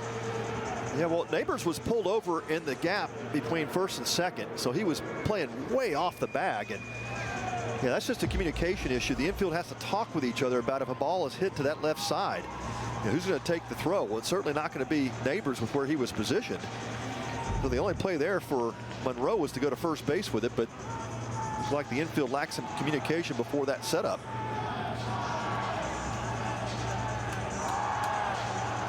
Yeah, they're talking now, trying to explain it to each other. No doubt, and that brings out Roger Williams, 2013 National Assistant Coach of the Year, settling down his closer, Tucker Bivin. It's the same principle that we were talking about the last 4 innings, I feel like, Pat. Just because you're down in the game, it doesn't mean you're out of it as long as you keep it within, in this case, 1 run.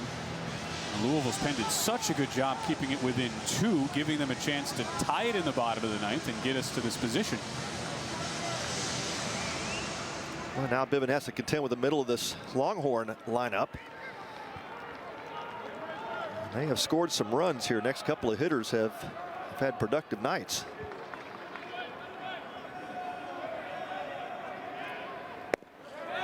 Half swing and an offer by Farmer.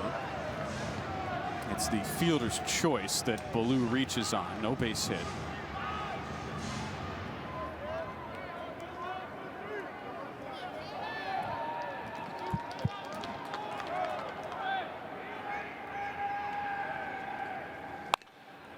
Poked foul off the bat of Farmer.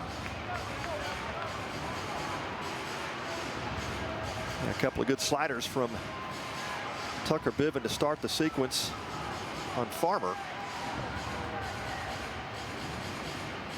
See if he goes up with the fastball. He's got him set up for it.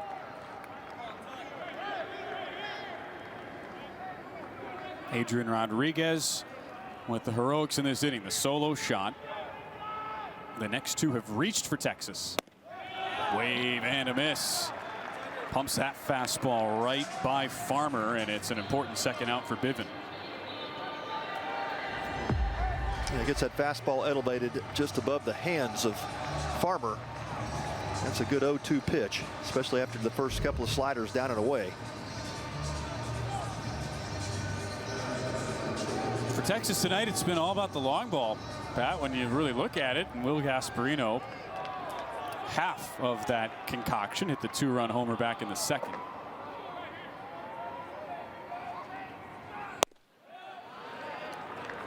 Takes a little bit high and inside. Well, that's where the Louisville pitching staff made the adjustment. After Gasparino got those hands out, that fastball he hit out of the ballpark was elevated, but up and away from him. Able to get those hands extended. They have since now gone fastballs hard in and sliders down and away. He gets that slider to chase 1-1. Pretty wild to think that his head coach, Jim Schlossnagle, attempted to recruit Will's dad, Billy, back when Coach Schloss was an assistant back in the day at Tulane. This one poked foul and will just get out of play. A really nice catch by a young Louisville fan down there. How about that? Well done. Little girl in a pink sweatshirt. She is sprinting up and down the concourse like she just won the World Series. And she should celebrate that way. Oh, that was awesome. 1-2 to Gasparino.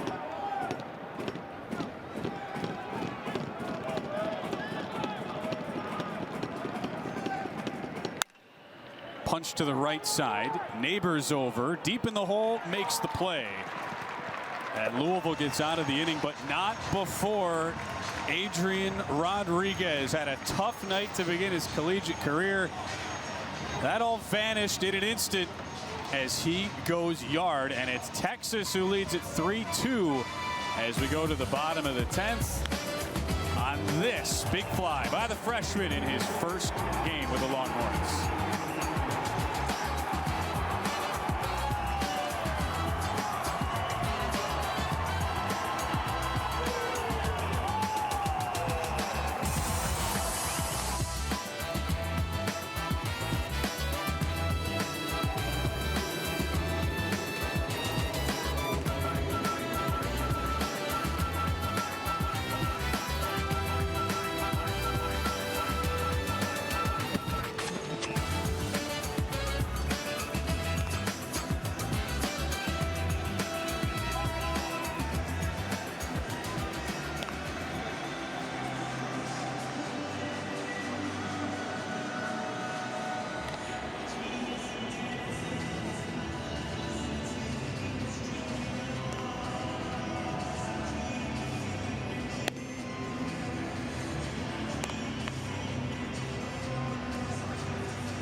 Two runs scored in our first 8.5 innings. 3 in the 2.5 innings since then. 3-2 Texas. We go to the bottom of the 10th after Louisville had some late game heroics off the bat of Garrett Pike. A 2-run single to tie the game. Then Texas came up with its own big moment. Adrian Rodriguez, the solo homer. And that sets up Will Mercer, Pat, who got the final couple outs. He also gave up that tying single to Garrett Pike, and now he's in there trying to get the win in his Texas debut. Well, that's what great closers do, right? They rob the win, or rob the save and get the win. That's right. Something like that. Something like that. Foul ball off the bat of Kamayu Neighbors. But Will Mercer's been here before. This is a ultra experienced veteran.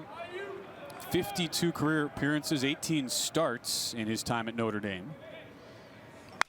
Line shot, fair down the left field line. Neighbors turns hard around first and has a leadoff double to begin the bottom of the 10th. Well, the Cardinals are just showing they just have that we're not going to quit mentality, and right on the heels of that big home run to put Texas ahead. And Neighbors turns this pitch around and lines the double down the left field line. Multiple arms stretching in the pen. We were told that this would be Will Mercer's only appearance this week. They were hoping to give him one crack because he's coming off Tommy John surgery. He'll only be able to pitch one time a week to start the year. And with Texas immediately in some trouble. Coach Schlossnagel comes out to the mound. Well, Texas just got some arms up and throwing, so don't think there's going to be a change here. No change yet. There's the look down at the pen. Schloss slowing things down for sure, but just the strategy on how to approach these next two hitters for Louisville. See what Dan McDonald wants to do. A lot of options with Alex Alicea. He can certainly bunt Neighbors over to third. But Alicea's got good back control. Can certainly let him try to squirt a ground ball to the right side to advance him.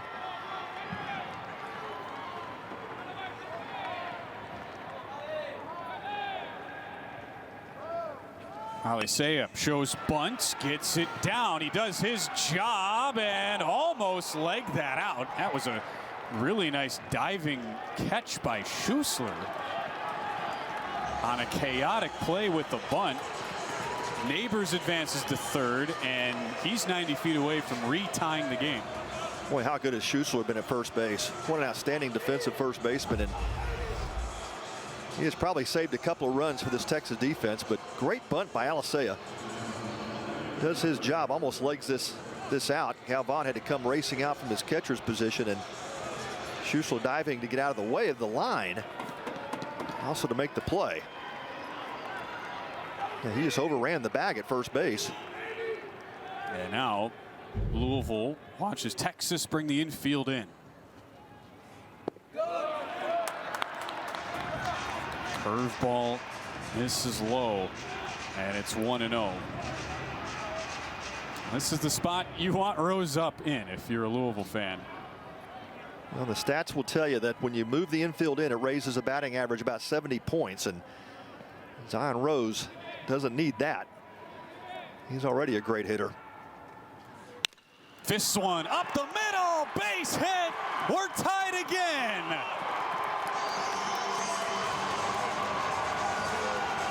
The freshman All-American delivers, and Zion Rose is on base representing the winning run.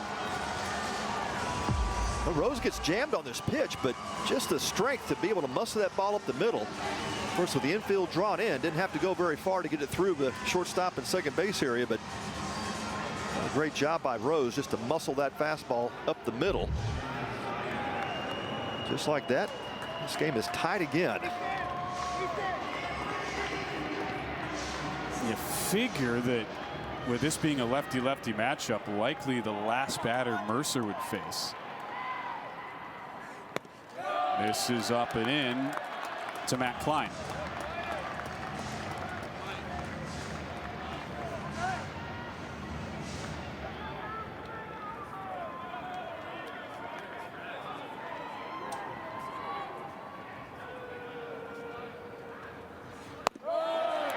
Upstairs again.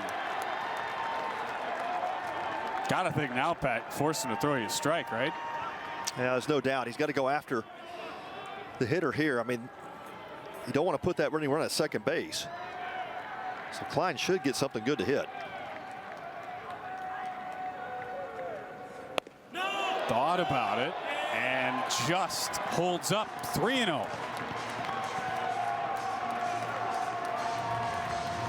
What a crazy last half hour this has been. Louisville down to its final out, trailing 2-0 in the bottom of the ninth. Now we're sitting 3-3 in the 10th.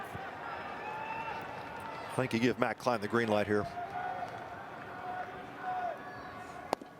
Taking and takes a strike.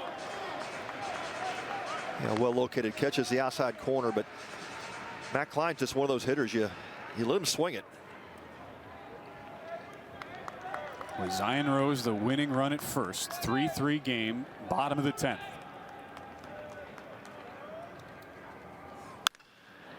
Slices it foul and the count runs full. The hometown kid from Louisville, Matt Klein. Gained a lot of confidence over the summer. Hit .375 in the prestigious Cape Cod League after batting just shy of 300 last year. As he waits for the 3-2. Check swing. He did not go on the pitch in the dirt. And it's runners at first and second with one out. Well, what a hold by Matt Klein. Breaking ball down. Looked like he was going to attack the bottom of that strike zone. And what a great eye. That ball is in the dirt. Good block by Galvan, but didn't matter. It's going to end up as ball 4 as he holds that swing. Rose was on the move as well. You think how hard that is, Pat, in that situation. Runner going, you think anything close, you just put a bat to ball, but to be able to hold up puts Louisville in a good position with Texas forced to go to the pen. Mercer exits, and Jim Schlossnagle turns to one of his veteran arms, a guy who stayed through the coaching transition. It's Andre Duplantier in a tough spot. 3-3 game, bottom of the 10th, and the winning run at second base.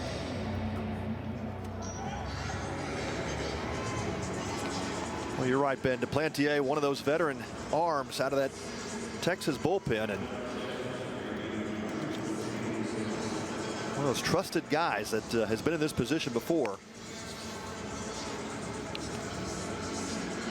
They call him Dre. Schloss thinks he could be that closer for this season's version of the Longhorns.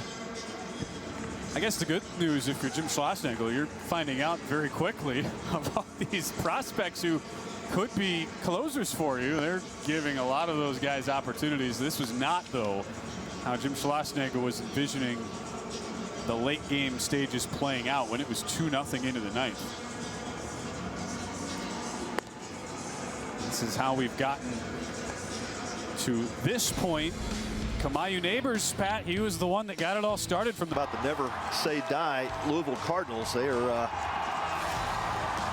becoming kind of a mantra so far early this season. Transformation, that was the one word Dan McDonald used to describe his goals for this 2025 season. But what you just laid out also could be a very good fill-in after tonight, especially. That's how we've gotten to this point. Double from Neighbors. Base hit by Rose to score Neighbors from third after the sacrifice bunt by Ali Saya. Well, the comeback kids, the cardiac kids, you could go with a lot of those mantras, but right now Louisville is designing one of their own here early in this 2025 season. Eddie King comes to the plate. Comes inside on him, and he spoils it foul. Well, we already saw one mightily struggling hitter reverse his fortune. Adrian Rodriguez had struck out 3 times. Then he homered in the top half of the 10th. And King do the same for Louisville. 0 for 4, 4 strikeouts.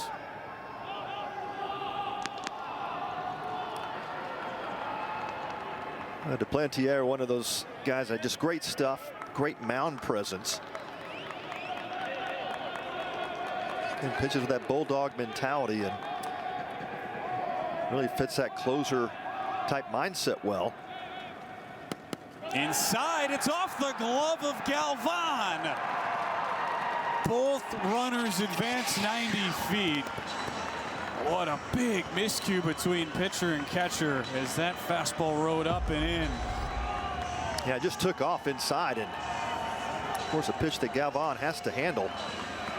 And off the tip of his glove, and this changes things. Now what do you do with King? Do you pitch to King? Do you walk him?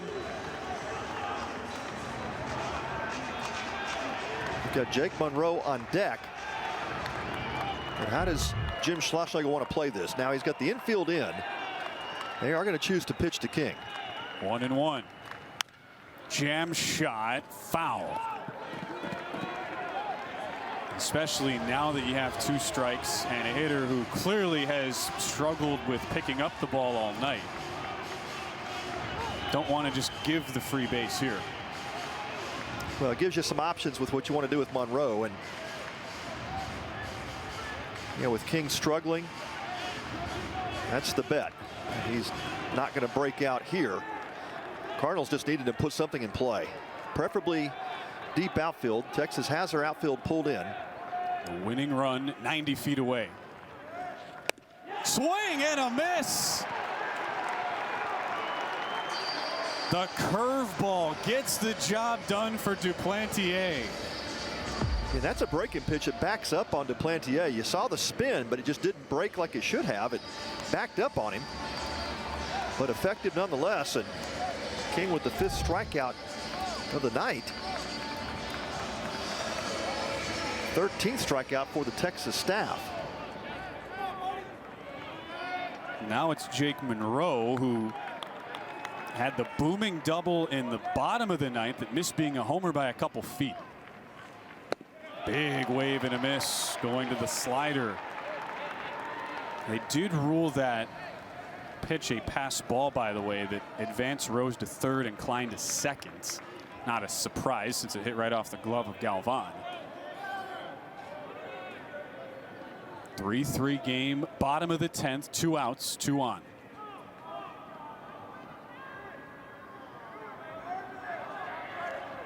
Oh, it hits him. Well, Rose was doing a lot of dancing off the bag at 3rd base. Duplantier was looking at him for a while. And that hit by pitch now loads the bases for Lucas Moore. Yeah, just a pitch that gets away from Duplantier, and looked like he was going back to that breaking ball, and again, ball just kind of backed up on him, and Monroe gladly takes it in the thigh. He'll take first base. Now bases loaded for Louisville. All Jim Schlossnagle can do is watch at this point. In his first game as Texas head coach, he sends out his pitching coach Max Wiener to have a visit with Duplantier before Lucas Moore digs in, who had his first hit of the season back in the 7th inning. A spot starter center fielder a year ago for the Cardinals. Well, Texas is going to choose to stay with the righty-lefty matchup, more the left-handed hitter. Duplantier with that 3/4 arm action. The stuff is nasty. At times, the control can be the issue. Now you're going to stay with the veteran. Duplantier clearly had his best season last year. A team high 29 appearances, 3 saves, just a .309 ERA and a .192 batting average against. In his 74th career appearance, taking on Lucas Moore, the sophomore from Cincinnati. Has tremendous speed. Swing and a miss. Goes changeup on the first offering. And the bottom just falls out of that pitch. Good arm side run down and away for Moore.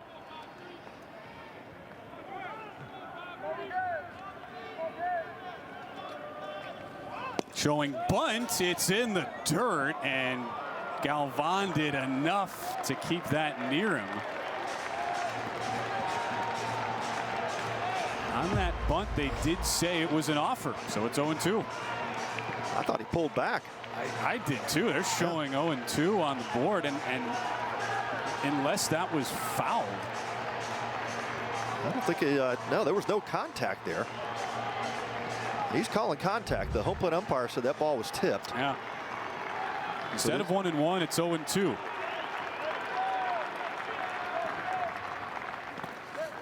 In the dirt. Galvan had the pass ball earlier in the inning. Otherwise has been rock solid all night behind the dish. He's got to be the wall in this situation. Rose at 3rd, Klein at 2nd, Monroe at 1st. Fouled straight back. What a way to start the season. Extra innings, 3-3 game. All but 2 of the runs having been scored since the bottom of the 9th.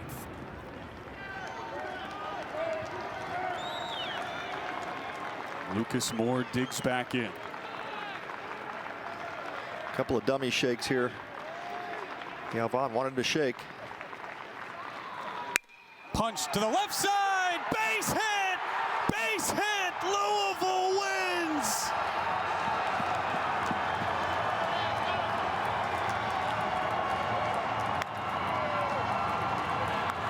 Lucas Moore completes the comeback, and what a way to start 2025.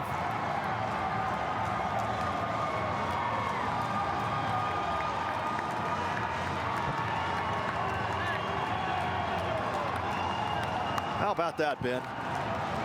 3 one-run games to start this Shriners College Showdown, and man, what a play, what a pitch. What a better job of hitting by Lucas Moore. Takes the changeup, drives it in left field for the win. And as you said, Louisville completes the comeback. Unbelievable fashion. Doesn't get any better than that, does it? That's why we love this game. Man. What a game. Of course, spoils the debut of Jim Schlossnagle taking over as the head coach for the Texas Longhorns. But what a job by Dan McDonnell and this Louisville Cardinal never say die team tonight. Down to their final out in the bottom of the 9th, and they got the production 1 through 9. And it's a guy who wasn't a first-day starter last year, Lucas Moore, as you get one more look at how it all went down. Well, not a bad pitch by Andre Duplantier. A pitch down and away that was a changeup. And Moore gets after it. That ball was out of the strike zone, at least 2 or 3 inches, and he just reached out and tapped it with the end of his bat. Gets it over the outstretched attempt by Jalen Flores, and the Cardinal goes to celebrate. Lucas Moore only got 110 plate appearances last year, but he made the most of them. He hit .318. Went to the Northwoods League, had an awesome summer, broke his team's stolen base record there, and that work paid off. An opening day starting position for Moore in center field. Finishes 2 for 5 with the biggest hit of them all. As Dan McDonnell, who's in his 19th year, made regionals 14 times in his first 15 seasons, had never missed the postseason back-to-back years until last season. He made it very clear what the goal was, getting his team back into postseason play. And while this is just one game, Pat, I mean, the resolve we saw tonight gives you no reason to believe like Louisville can't be a tournament team this year. Yeah, no doubt, Ben. This is one of those games where you can build on this, right? This is something you can build a foundation on that says, hey, guys, look what we did in the first game of the season against University of Texas. We just kept coming back. We never gave up, and we ended up finding a way to win here in the bottom of the 10th inning. What a job by Louisville to just keep their heads in the game when seemingly that Texas pitching staff was looking pretty unhittable through the first 7-8 innings of the game. And then the Cardinals strike in the 9th, come back and win it in the 10th. I mean, the underrated sequence, Pat, was the double by Jake Monroe to chase Ruger Riojas from the game. Riojas had been untouchable since he'd come in, was gearing toward a 10-out save, but Monroe's double forced Jim Schlossnagle to go to the bullpen, and that completely changed the tenor of the rest of the 9th inning. Then it was Garrett Pike who had the big base hit that extended things to extra innings, and then even after that, Texas had a response. Adrian Rodriguez, the go-ahead solo homer, but it was not meant to be. Tough way for Jim Schlossnagle's Texas debut to end. But it's all smiles for the team clad in the black, the Louisville Cardinals. A team with the 5th most wins in all of college baseball since '07 when Dan McDonnell got there. As we go down to our Leonza Peroni, she's standing by with the hero of the night down on the field. Got it. Lucas, Coach told us before this weekend that Louisville was here to make a statement. They were here to surprise people. What do you have to say to people that were counting out the cards? It's a long season. Don't count us out. We're coming. That's it. Your pitcher, Patrick Forbes, was absolutely dealing in this game. 11 strikeouts. How thankful are you to have a guy like that on your team? He's a dude. That's it. He's going to come out every week, compete his ass off. That's all I got. Walk-off win in extra innings over a ranked Texas team. How proud are you of this team and what they have worked to do tonight? It's awesome. It's really what we've done all offseason and preached all offseason.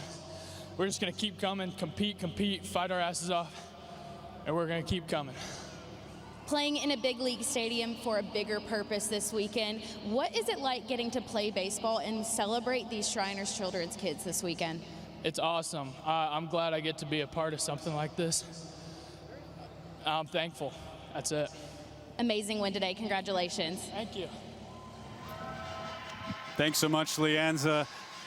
Lucas Moore, the star tonight, walk-off base hit to end the comeback. 2 runs each in the bottom of the 9th and then in the bottom of the 10th. Louisville 4, Texas 3. And Pat, let's just stop the season. I mean, come on. It doesn't get any better than that. Oh, wow. man. What do you say after a day like this? 3 outstanding college baseball games. This one ends in extra innings with a walk-off. And what does the rest of this tournament have in store? Well, you have to come back tomorrow morning at 11 o'clock and find out. What a start. You do. For Pat Combs, I'm Ben Wilson. For the rest of our outstanding production crew as well, Lucas Haskins, Don Cardona, the rest of the Flow Sports team. Night 1 in the books from Globe Life Field in Arlington. Our final score, Louisville 4, Texas 3 in 10 innings. Join us tomorrow morning, 11 a.m. Central for Clemson and Arizona on Flow College.